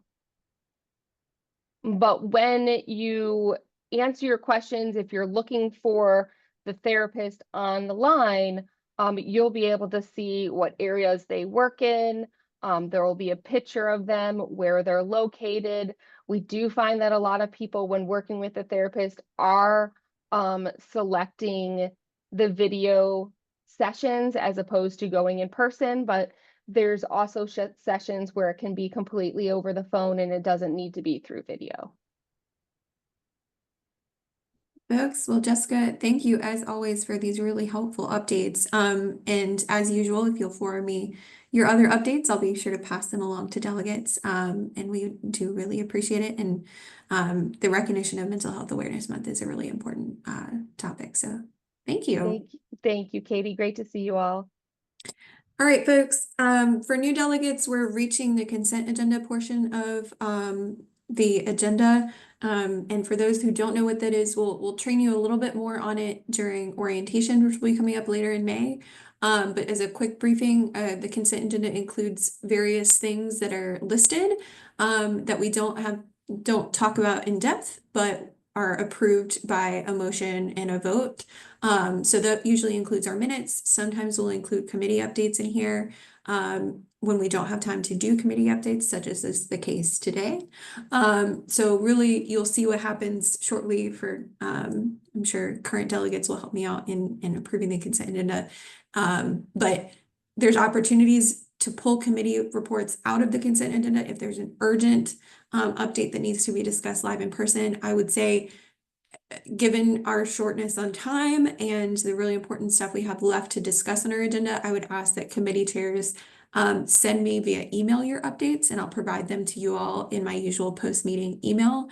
That way we can dedicate our discussion to our other agenda topics. So with that said, do I hear a motion to approve the consent agenda?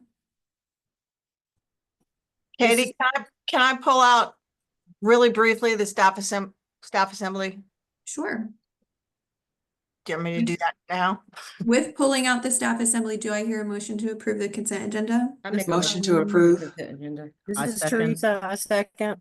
Okay, Annetta motioned and Teresa seconded. Is there any discussion? All those in favor of approving the consent agenda, which includes the April minutes and the committee updates other than staff assembly? Aye. Aye. Aye. Aye. Aye. Aye. Aye. Any opposed? Any abstaining? All right, the consent agenda passes. Thanks, everyone. Shayna, updates from staff assembly. Yes, thank you. I will be very brief because I know we're running behind, but given the all of the things that are going on with the budget and the uncertainty, if you want to stay more involved, I encourage you to watch the Board of Governors meetings. And I am putting in the chat right now the website, and the meetings are listed on that website. They are live streamed and they're also recorded. So this is a way to stay really connected with what is happening at the system level. I encourage everybody to participate if you can. Thanks. Thanks, Shayna.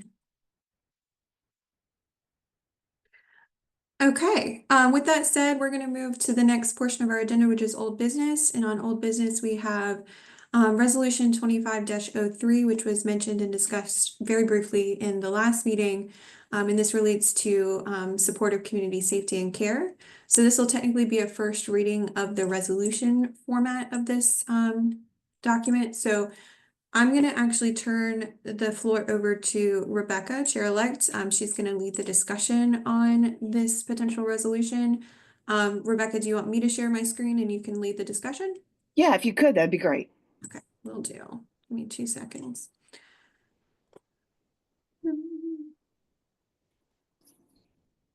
And while she's bringing that up, I was not able to make the meeting on Monday since we are in the middle of exams. Well, now we're at the tail end of exams for the law school. Sharon, if you have anything you want to say regarding what was said in the meeting, or we can just go straight through on the reading. You can go through the reading. We've got some comments, some notes over on the right that's showing, because we're tracking changes. Yeah. And just to be transparent, there are some changes that were made by me that show in red, just to make sure that we were not asking the university to do anything that what any of us happen to know is something that is not legally, that they are not legally able to do. So there were some adjustments in the language as we get through this. So Katie, I just need to start by reading through and then open for discussion, right? Okay. Resolution 2503 in support of community safety and care, resolution of the employee forum. And I'm going to read it from my screen because it's bigger font and, well, my eyes need that. The University of North Carolina at Chapel Hill, May 2, 2025. Whereas the University of North Carolina at Chapel Hill is home to nearly 14,000 faculty and staff and over 32,000 students, many from across the globe. In 2023, the university enrolled more than 2,600 international students from more than 110 countries and hosted 937 international scholars from more than 80 countries. And whereas many executive orders have been signed which affect our Carolina community members' ability to exist in the U.S. safely, be paid for their work, and travel to, from, and around campus without fear. And whereas the Trump administration's push for increased and rushed deportations presents a real threat to our international scholars at all levels, as well as to our permanent resident alien and naturalized U.S. citizen staff, faculty, and students. And whereas in the last several weeks, Columbia University, Brown University, Georgetown University, Tufts University, the University of Alabama, and now North Carolina State University, and other universities across the U.S. have had faculty and students deported, and that should be, yeah, faculty and students deported without due process and with disregard for their legal status. Whereas many U.S. Sorry, I need to add an and there. And whereas many U.S. citizens have also been detained in violation of their Fourth Amendment rights, and at least 3 young U.S. citizens' children have been deported with their non-citizen parents. And whereas a culture of fear is not conducive to innovation, collaboration, nor excellence, and will stifle UNC's ability to fulfill its mission to serve as a center for research, scholarship, and creativity, and to teach a diverse community of undergraduate, graduate, and professional students to become the next generation of leaders. And whereas the University of North Carolina at Chapel Hill is a public place and it therefore does not inherently provide protections against intimidation and harassment by federal actors, and is no longer considered a protected space, particularly from immigration and customs enforcement ICE officers. And whereas the Fourth Amendment offers protection in workplaces when spaces are clearly designated as private, but the University of North Carolina at Chapel Hill's University Council has so far declined to clarify whether any faculty and staff offices on campus are private, thus creating uncertainty about protection and safety at our place of work. And whereas the University of North Carolina at Chapel Hill should be prioritizing the safety and success of its employees, all of whom are working with authorization and have earned their places within this institution. Therefore, be it resolved that the employee forum calls on the Chancellor and his cabinet to 1, protect all our international scholars by clarifying whether faculty and staff offices or private spaces on campus. Holding informational sessions about how the Fourth Amendment protections against unreasonable search and seizure and our First Amendment rights to freedom, to free speech without government retaliation apply in the workplace. Partnering with fellow universities to demonstrate a united front in the pursuit of knowledge and the freedom of inquiry in the sciences and humanities. Publishing regular updates about the status of lawsuits impacting the Carolina community. 2, stand by our Carolina values by publicly denouncing the abduction and disappearance of faculty, staff, and students on American soil without due process. Resisting calls to involve the university in the criminalization of peaceful First Amendment protected dissent and protest. Protecting all staff and faculty, especially our international scholars, from hostile work environments and discriminatory actions. Creating working groups, task forces, focus groups, and/or identity-specific support teams to bolster the mental and physical health and safety of our most vulnerable employees. The employees of UNC-Chapel Hill make this institution what it is, and we deserve a place where we all can show up to work without fear of discrimination, harassment, or violation of our constitutional rights. Signed on behalf of the employee forum, Katie Musgrove, Chair, and then the end notes follow.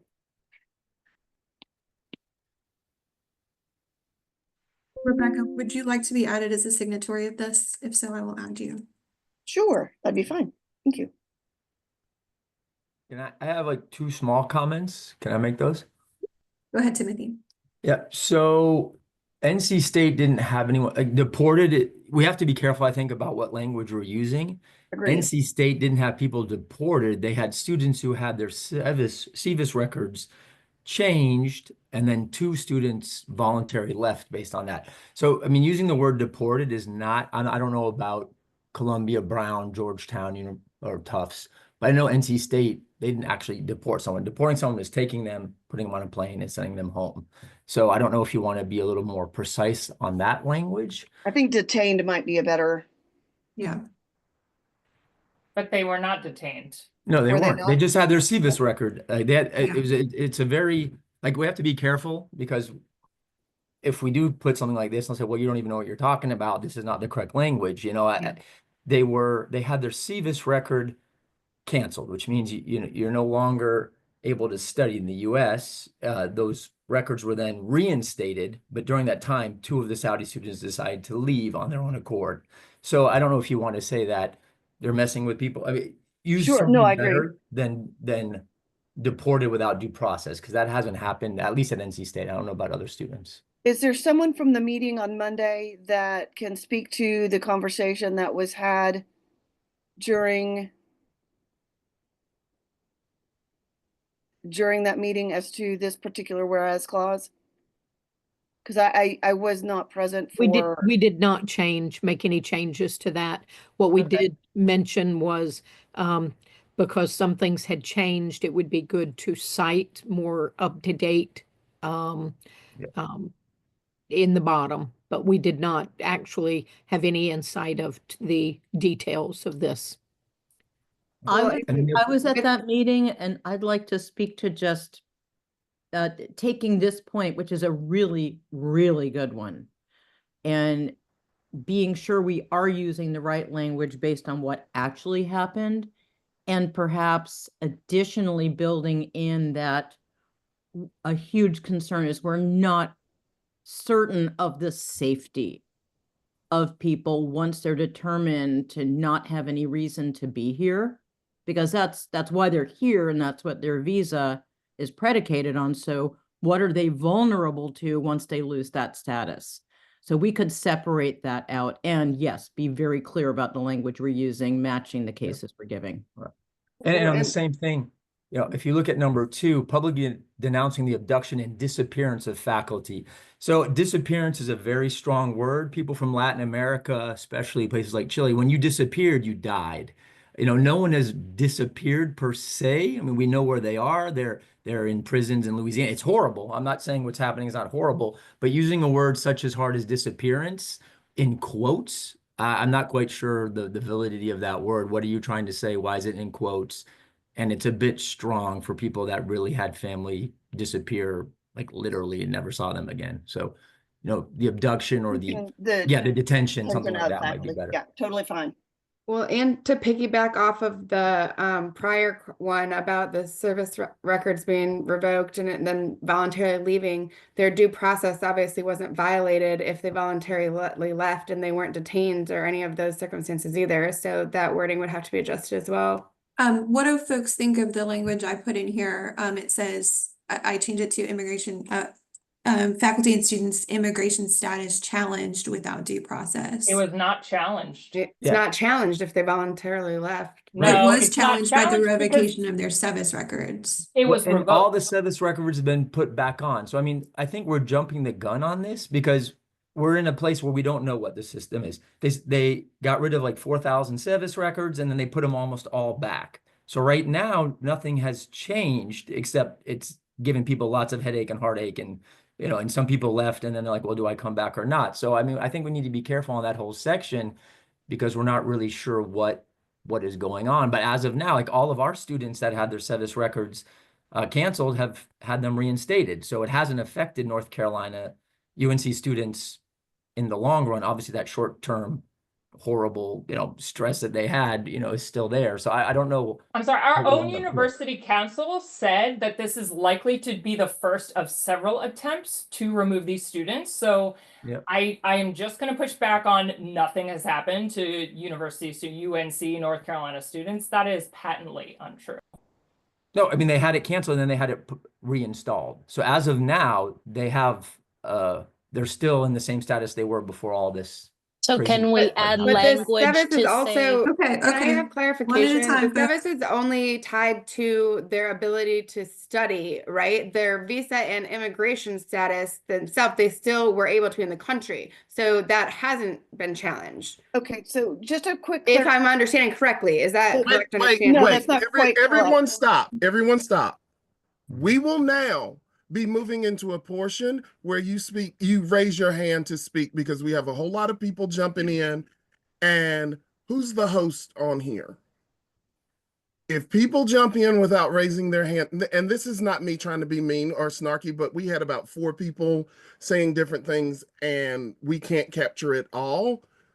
So please just raise your hand. One at a time, folks. Use the raise your hand feature. We will call on you. We're going to try one at a time to address all of the really great comments and feedback that we're getting so far.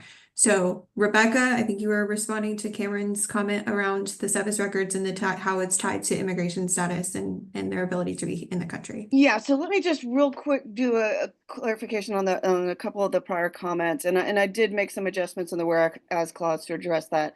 So the SEVIS records were terminated without any clear reasons and without notification to the universities. And then it was ordered that those records be reinstated, which they were. When those SEVIS records were terminated, as I understand it, they were immediately required to leave the country. Yeah. Of course, they were able to appeal that, which they did, which is why they were reinstated. But once the SEVIS record is terminated, they are required to leave the country immediately. They cannot stay and finish a class. They cannot stay and serve out their lease of their apartment. They have no grace period. And I did ask for clarification on that piece from our ISSS team. So to address that and make it a little bit more clear, since that wasn't discussed at the Monday meeting, and I'm happy to take more comments on this, but changing it to, whereas in the last several weeks, the SEVIS records of students at Columbia, Brown, Georgetown, Tufts, University of Alabama, NC State, and UNC-Chapel Hill, and other universities across the U.S. were terminated without clear reasons before ultimately being reinstated, without due process and with disregard for their legal status. So I'm just to kind of toss that out there and leave that as a jumping off point for further conversation or comment on that particular item. And now I think there were comments about that, Carmen, that might have been what you were getting towards. So turn that back to you, and then taking additional comments from there. Yeah, I just wasn't clear on the components of that compiling as far as the due process component of that. If that's true, the CVIS records require immediate leaving, then obviously due process has not been had. So that was my question regarding that. Okay, thank you.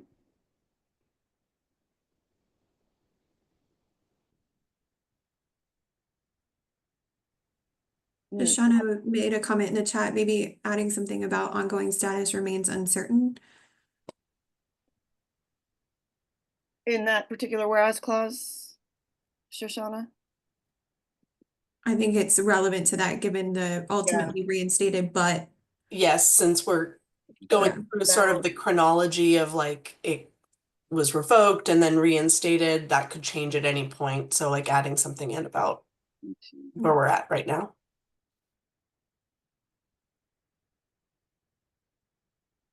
Is that without certainty as to future actions? I'm not sure if that's quite clear, but and I would move without due process to immediately after were terminated without due process and without clear reasons before ultimately being reinstated. got it.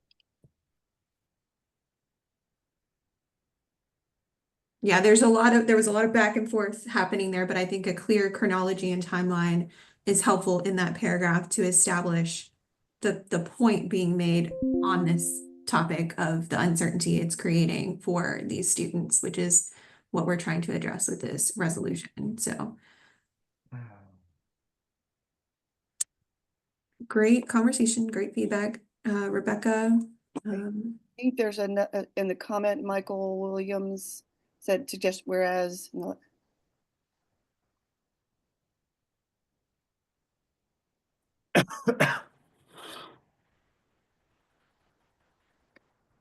So, yeah, I think we can definitely shift. Whereas, no, that's not really to see this.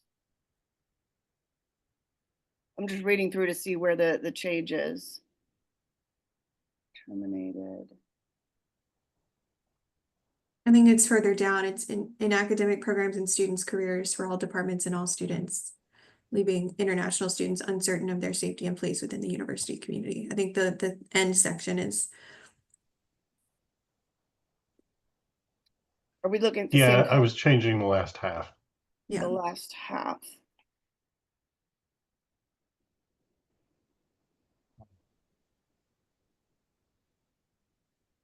I mean, I like Michael's wording. Yeah, so this is legal. Another university terminated without clear cause, then reinstated. Do we want to just like cut and paste? Well, I would if I obviously, were on the right same screen. I'm on a different computer. Reinstated. T and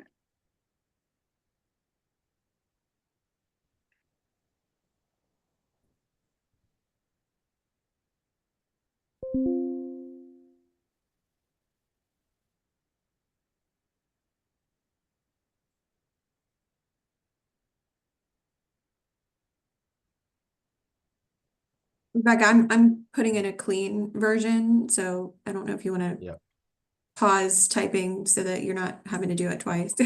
okay. Yeah. And I'll move the footnote here down to the new section at the end because that's hard to do within this track change document. Okay. Gotcha.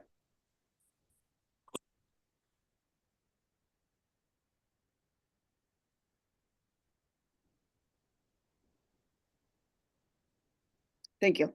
Mm-hmm. And then Elizabeth, about the point about specifics about what has actually happened.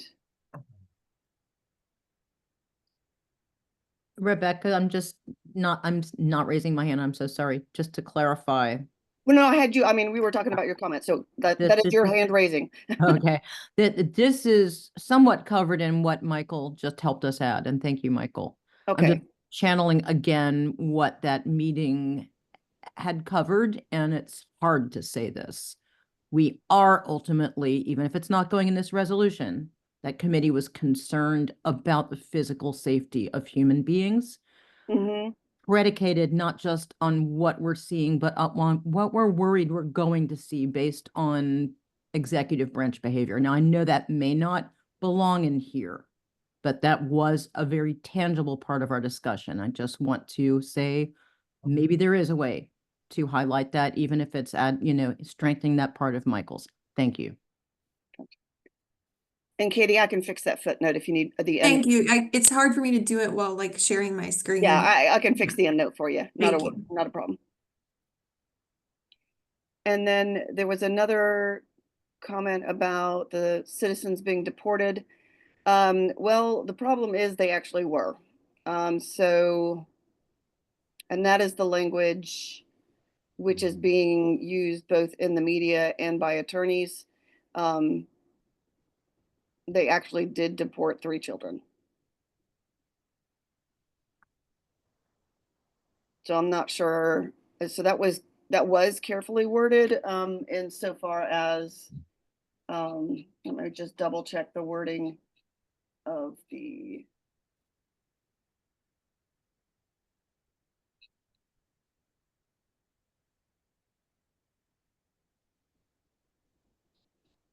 yeah, so that is the wording. So there was, and I think part of the challenge is we don't have terminology other than deportation because we have not done this to citizens in living memory. We have not removed citizens from the country in the way that is happening now. So the only terminology we have is deportation, and that is the wording that is being used.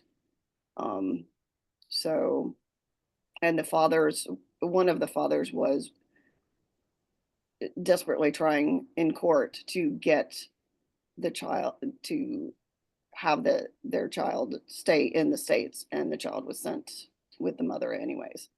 Okay, so we've got Jacob's got his hand up, so we'll go Jacob, and then maybe one more question after that, but then we have to move on to the next portion of our agenda. So really great discussion here. And then we need a motion on the floor to consider this if we want to proceed with eventual passage.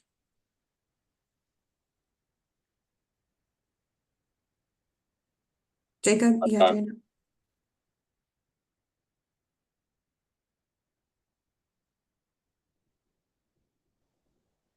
Sorry, I think I may have done that too quickly. I yield my time. We can move forward. Oh, okay. Let's see. I'm just reading through and checking through the chat.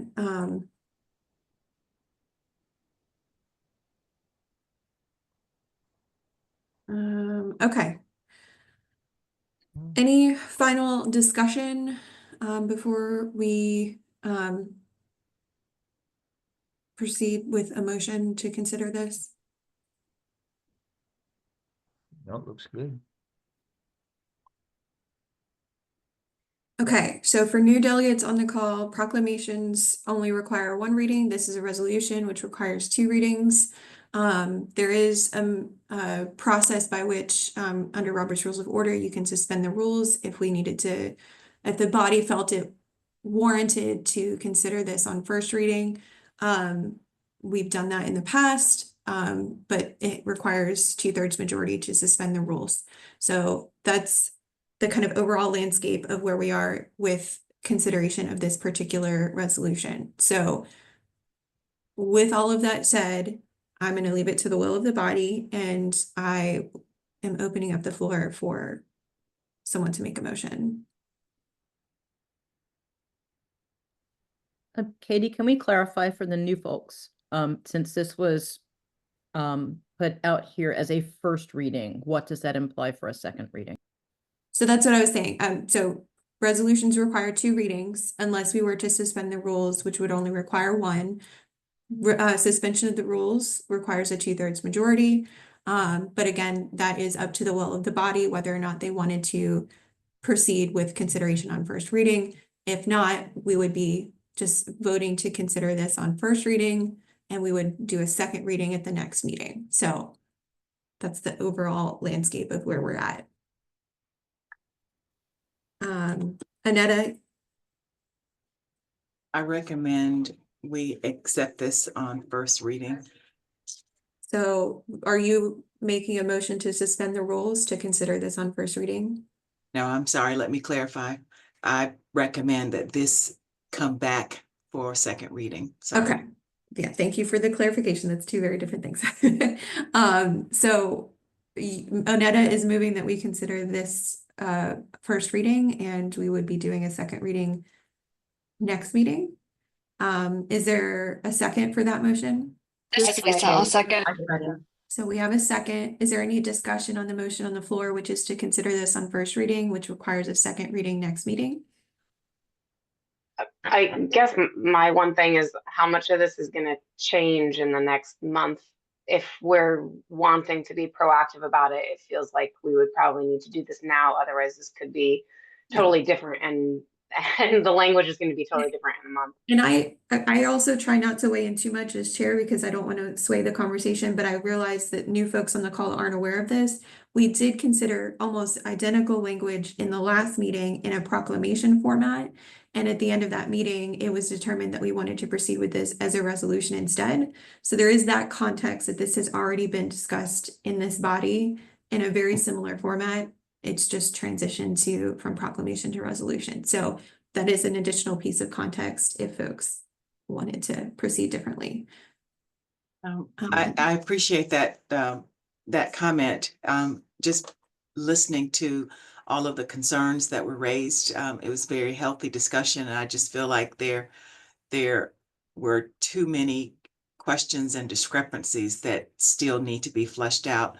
And so I would not want to see us move forward with a resolution that has either too many inaccuracies or it is not saying what we truly want to say. And so, but I do appreciate all the dialogue and the clarity that was provided. So it's been very helpful, but I'm just concerned that it is not quite ready.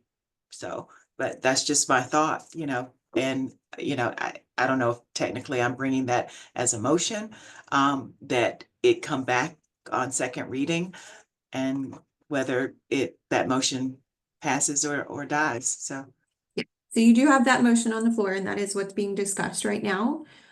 So I'm going to consider Susie and then Teresa have their hands up, and then we can call the question on the motion that's on the floor. So Susie. Thanks so much. So I am a Hispanic individual living in this country for a very, very long time. And I would actually want to motion this to move, given the fact that this is due to change with our climate. Our climate is ever evolving, and to have this in place and then we can amend or create something new with new verbiage would be great. But I think showing our support to the university in this stature would be amazing. So, and my motion is to move forward with this as is. So your motion is to suspend the rules. Katie? Yes. Can't have two motions on the floor at the same time. A motion to suspend the rules can supersede the current motion because it's correct. And to be completely honest, Annetta was not actually making a motion because she basically was saying that we should follow standard bylaws. So it was not actually a motion. Susie has introduced a motion to suspend the rules. Because I don't believe Annetta actually needed to make a motion to follow standard procedure with a resolution. And to be fair, I'm still learning the rules, so forgive me. No, you have behaved correctly. Susie. Okay. You're doing perfect. You're beyond forgiven, Susie. You're doing what we need you to do. Okay, thanks, guys. But yes, I want to put this forth is what I'm trying to say. I don't know all the lingo. I want to put this forward. And as I mentioned, if we, in the next meeting, we meet every 30 days, if in the next meeting we have to create something new, amend something, But given the climate that we're at, I think this is extremely important. And we did push it back already 30 days from when Sarah proposed it, if I'm not mistaken. So I want to put this forward if we can. Okay, so we've got a motion on the floor to suspend the rules. This motion, do I have a second for it? Second. A second. Okay, so Timothy seconds. Is there any discussion on the motion to suspend the rules? Teresa still has her hand up, so I'm not This sure is if when that's you on. want people to raise their hands to speak for and or against. Yeah. Teresa, is your hand raised to discuss the motion to suspend the rules? Actually, no, it was just a comment after Anetta's comments, but I can wait until the motion is clear. Okay. Any further discussion? So we're calling the question. The motion on the floor is to consider suspending the rules, which requires 2/3 majority. All those in favor of suspending the rules to pass, potentially pass resolution 25-03 and consider it on first reading, You please still need unmute to. yourself and say aye. Oh wait, Oh, Jacob, no, sorry. do we need to do a roll The call motion's vote? been passed. We still have to have discussion on the motion. People. I still said need- any discussion. I was like, just, yeah, don't roll Yeah. straight into vote. That's all. Want to make clear. No, I did say any discussion already. Sure. I have a tiny Katie? discussion to discuss, just a little tiny one. Given Okay. Sue's really excellent comments and the overall urgency of moving forward, would a second reading give us a chance to include things that may happen between now and then that we would even need to use stronger language about? Just saying that's one advantage that could come from a second reading. Bye. Yeah, thanks for that. And Katie, Katie, may I just ask my question? Yes, Teresa, you can ask your question. My question would be, with the new delegates, would this be the first reading for them? Have they had a chance to review it? And, are they in a position, because I agree, there is a sense of urgency. I totally support it. And I think that, we do, the whole resolution I support, but just making sure that we all have a full chance to give input and not understand, I think you try to understand what I'm trying to say. Thank you. Keith? Okay, yeah, this is a weighty topic. It is a hotly contested topic throughout the university, throughout the state, throughout the country. And a part of the reason resolutions carry the two reading rule, it's because it's an actionable item. It's one that we're asking the university to take action on, and it's something that we are voting on. And so some people may be on the fence and they may need that time to think about this, because we've thrown a whole lot at people, and some people on their first day. And we're asking them by suspending the second reading, we're asking them, you need to vote on this today. I mean, people can always abstain, but then that gets into throwing off your quorum numbers and all of that. But that's more rules just thrown at y'all, sorry. But the second reading, and in that time frame, the period gives you time to think about it and to take it in, digest it, and whatever. That's just my thought on the readings. All great points. To Susie's point in the chat, can we meet it again in a week if this topic we would have to notice, which requires, I think, 10 days by media relations standards. So we could call a special meeting, but that would require extra steps. So if we wanted to do that, that would be something that would need to be brought forward as a request to the executive committee, and we would consider that.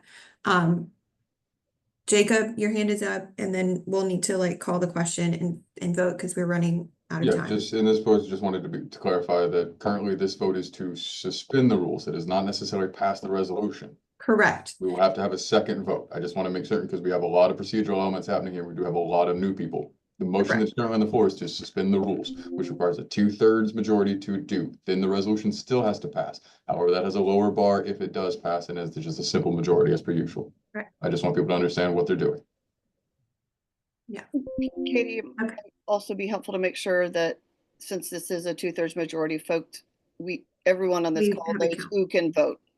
So that would we need to do a roll call vote, which I think we need to do, given the 2/3 bar requirement.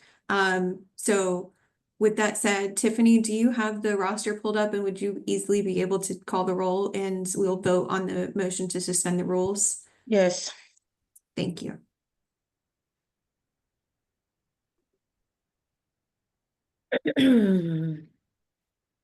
Ellie Alexander, Aye. David Barnett, Aye. Randall Bohr, I think we need more time. I'm against suspending the rules. Sharon Boquin, Same, I think we need more time. Nay. David Bragg, Nay. I'm sorry, did you say yay or nay? My bad. Nay. I think we need more time. Thank you. I don't think Shane Brogan is on. Benita Brown, Nay, we need more time. Renata's not on. Ellie Campbell, I don't think is on. Siobhan, Nay. me, I abstain. Matthew Chamberlain, I don't think is on. Joe Chatillette, I would say, nay. I need more time. Warren is not on. Jean Semino, sorry. Hi, it's Jahan as well. Jahan, okay. Nay, I think we need more time. Okay. Gabriella.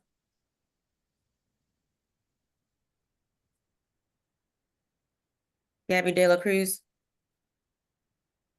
She may have logged off. Kelsey Dillon is not on. Caroline Dinkins is not on. Chastity Dixon. Nay, need more time. Eliza DeBose. I personally am ready, but I, as a delegate, say nay. I want to give new delegates more time. There's enough of them saying they need it. Alicia Easthorpe.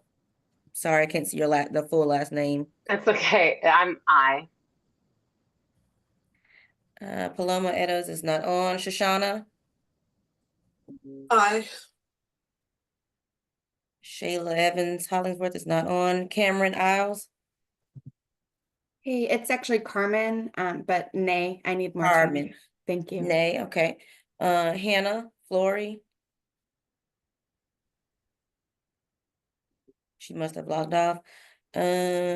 Samuel. He must have logged off. Adriani. She must have logged off as well. Sarah Green. I'm an I. Chrissy Greenberg. She must have logged off. Mercedes. I'm a nay. Victoria Hammett. Nay. Todd Hannon. Nay, I need more time. Megan Harville is not on. Leslie Hill is not on. Toby Hedgebeck. Nay. Keith Hines. No. Olivia Hopkins. Abstain. Rebecca Howell. Aye. Samara. Nay. Bridget Ironside.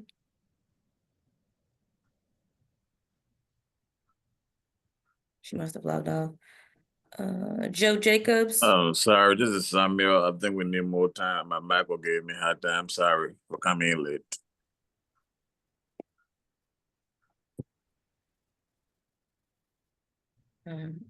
Cody Jacobson, I'm sorry. Jacobson, nay, thank you. Stacy Keast is not on. Sarah Kelly. Against. Michaela King. Nay. Paige Cryer. Must have logged off. Jennifer Larson. Logged off as well. Heidi is not on. Dacia.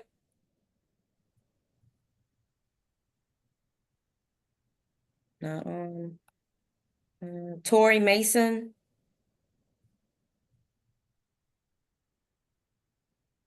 They must have logged off as well. Arlene. Nay. Mandy Melton. Maybe they logged off as well. Vanessa Mitchell. Nay. Morales is not on. Vanessa Morris is not on. Katie Musgrove. I can't vote. Right. Natalia Deal. I'm abstaining, Tiffany. Okay. Catherine Neer is not on. Ken Nesbitt. Nay. Joe Orman. Nay. Lisa Peterson. Nay. Okay. If I get this wrong, I'm sorry. Berengaray. Philip. It's Berenger. Berenger. Yes, and I'm abstaining. Okay. Hey, Dad. Alana. Potts. Elena. Elena. I vote nay. Okay. This person is not on. Crystal Reed. I'm abstaining. Carlissa Rice. Abstain. Drexel. Okay, did Yeah, he can you say hear me? anything like what could be causing your pain? Can you hear me? Timothy Rose. Drexel, yes, we can hear you. Drexel. Yes, I can hear you. Nay. Okay. Timothy Rose. Nay. Star Sanders. Nay. Kelly Skerlock Cross. I'm abstaining, Tiffany. Okay. Lori Shamblin's not on. Audrey Shore. Logged off. I'm here. Teresa. Sorry, I'm here. I think we need more time. Okay. Teresa Silsby. Want to be clear, I wholeheartedly support it, but I think more time based on what the new delegates are saying as well. Okay. Paige Simpson. I say nay for exactly the same reason. Heather Skinner's not on. Greg Smith. Aye. Sarah Smith. Aye. Jake Stollard.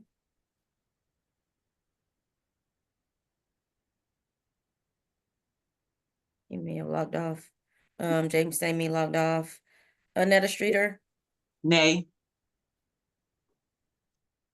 Matthew Teal. Nay. Mariana Tilley. Must have logged off. Susie. Aye. Julie. Euling. Logged off, I guess. Christine Villaflor. Logged off. Allie Wardell. No. Miles Watson. Nay. Michael Williams. Logged off. Taisha Williams. Abstaining. Tyrone Williams.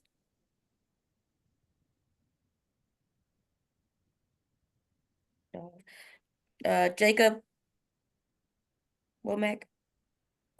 I vote aye. Natasha Young. Aye. Okay, so we need 2/3 that actually vote in the affirmative, aye, in order for this to pass. Abstentions and nays do not count towards the 2/3 requirement. Tiffany, I'll give you some time to maybe count up the ayes and figure out if that's a 2/3 amount of the full delegation. So the total number of people. Not There's that- 11 ayes. That's not. That's not enough. Okay, so the motion to suspend the rules fails. So we will need to consider this on second reading. There's been some back and forth in the chat. There will be an opportunity at the committee level to further review, discuss, consider, make changes to the resolution before it's brought back forward to the body at the June meeting for second reading. So we'll get the details out for the next Personnel Issues Committee for delegates that want to participate in that discussion. The other thought of scheduling another full body meeting, we have to give 10 days notice, and then it has to be a formal request to the executive committee that we do so. So given that, we wouldn't, it's an option. So reach out if that is something you all want to formally request. Elizabeth, you have your hand up. Otherwise, we really need to move on, and I'm going to spend 5 minutes to do an initial call for officer elections, and then we have to adjourn. Anyone can submit, any delegate can submit that request to the executive committee, Natasha.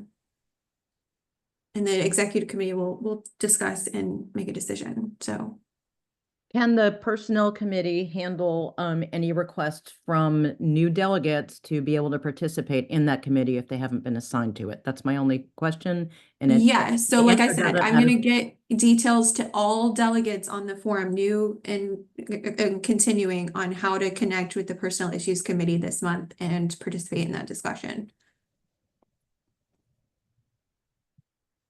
Okay, Sharon?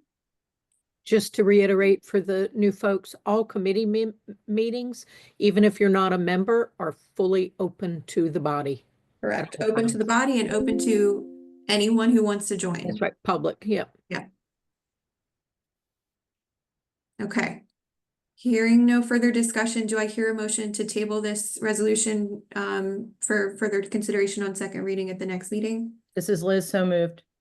Do I have a second? Seconded, Tiffany. Okay, we're going to do this one by acclamation. So is there anyone opposed to tabling the resolution until the next meeting to be considered on second reading? Is there anyone opposed?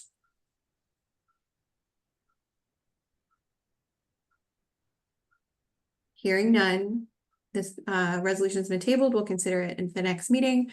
I really, really appreciate y'all's patience on staying on. If you could stay on for like 5 more minutes, we're going to do initial call for officer nominations.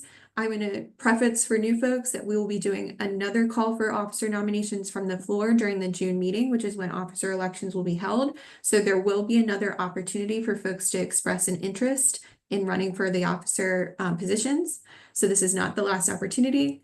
The June meeting is where officers who are running are going to have the opportunity to speak, give their speeches, et cetera, et cetera.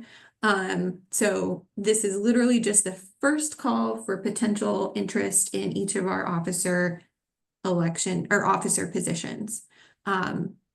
With that said, I'm going to turn this to Keith and Matt Teal, who are helping to administer our officer elections this year, to just run through the list of positions that are available, and we'll do a quick call for nominations. If you all can see my screen, I'm gonna stop sharing. Sorry. Oh, okay. Say what? Go ahead. Yeah. All right. So these are the positions we have available: vice chair, secretary, treasurer, parliamentarian, and staff assembly representatives. There will be 2 and an alternate. So the way that will work is the person with the 2 people with the highest number of votes will be the reps for staff assembly. And the person with the 3rd number of votes will be the alternate. It is a 1-year term. Those are the positions. All members, you don't have to have a years of service requirement or anything like that. So you can self-nominate or you can nominate someone else. Here I am dropping my, I'm dropping some emails in the chat. So email out to the 3 of us, just copy us all on the same email, and we will get the nomination in. Normally we take them from the floor right now, but we are 15 minutes over time. And so we're not going to do that, but email me if you have nominations for any of those positions. That's it. And to be clear, can you just really quick read through the positions that are open? I think it was only up on your screen for just like a couple seconds. So just want to be clear that folks understand which positions are actually being elected this coming All June. right.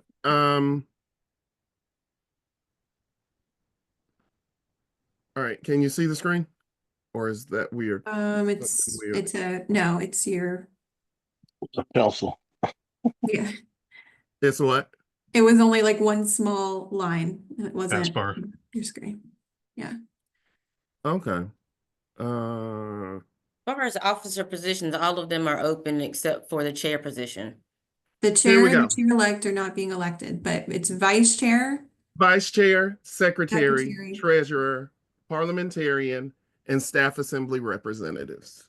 the parliamentarian role is a 2-year term. All the It other is a 2-year term. all the other terms on this page are 1-year terms. So that's helpful context for folks. Information about elections is also on the website if folks are interested in perusing that and considering things. We'll also talk to new delegates during orientation, which we'll announce details about shortly. So if new delegates have questions, a lot of that will be answered during orientation. Are there any pressing questions from the floor about elections? Otherwise, do I hear a motion to adjourn for today? It's been a really great discussion. A really awesome opportunity for our new delegates to participate in the back and forth discussion and the great work that the employee forum is doing on staff behalf. So, before I hear a motion to adjourn, just a few quick announcements. Ombud's 20th anniversary event is immediately following this meeting. It starts at noon over at Grand Memorial. So y'all hop off Zoom, walk on over to Grand Memorial and help them celebrate their 20th anniversary. I mentioned earlier in the meeting, the Vice Chancellor's Representatives meeting is scheduled for next Thursday, May 8th from 2 to 3 p.m. and that's via Zoom. If you don't have details on that meeting yet and want to join, email Matt Banks. Staff Advisory Committee to the Chancellor. The STAC delegates have details for that meeting and it is on May 12th from 10 to 11. We had our undergraduate student body president, Adolfo Alvarez, and his chief of staff, Paloma Toledo, here with us earlier in the meeting. We didn't have time for them to speak, but they did join us and wanted to share some updates. So if I get those updates via email, I'll pass them along. For new delegates, this has been a lot of information. I do a post-meeting email that kind of recaps some of the things we discussed, adds other committee updates we didn't have time for, and gets you guys all the helpful information we talked about. That likely will come early next week because we have to give time for the recording to process and me to collect all the committee updates and all that fun stuff. So you'll be hearing from me early next week with all of the details, recapping this meeting. But we really appreciate all of you all joining the group. We are looking forward to working with you all. More details on new delegate orientation will soon follow. And we'll look forward to seeing you all at that event and at future events in the coming weeks. Thanks, everybody. Do I hear a motion to adjourn? Thanks, y'all. I make a motion to adjourn. Thank you. Third motion to adjourn. Bye, y'all. We'll do it by And acclamation. fret not, meetings usually don't run over by this much They time. do not. They do not. We had a really meaty discussion, so I really appreciate y'all's patience. When they do for good reason. Yep. Yes. Thanks y'all. all. Thanks, I all. appreciate each and every one of you.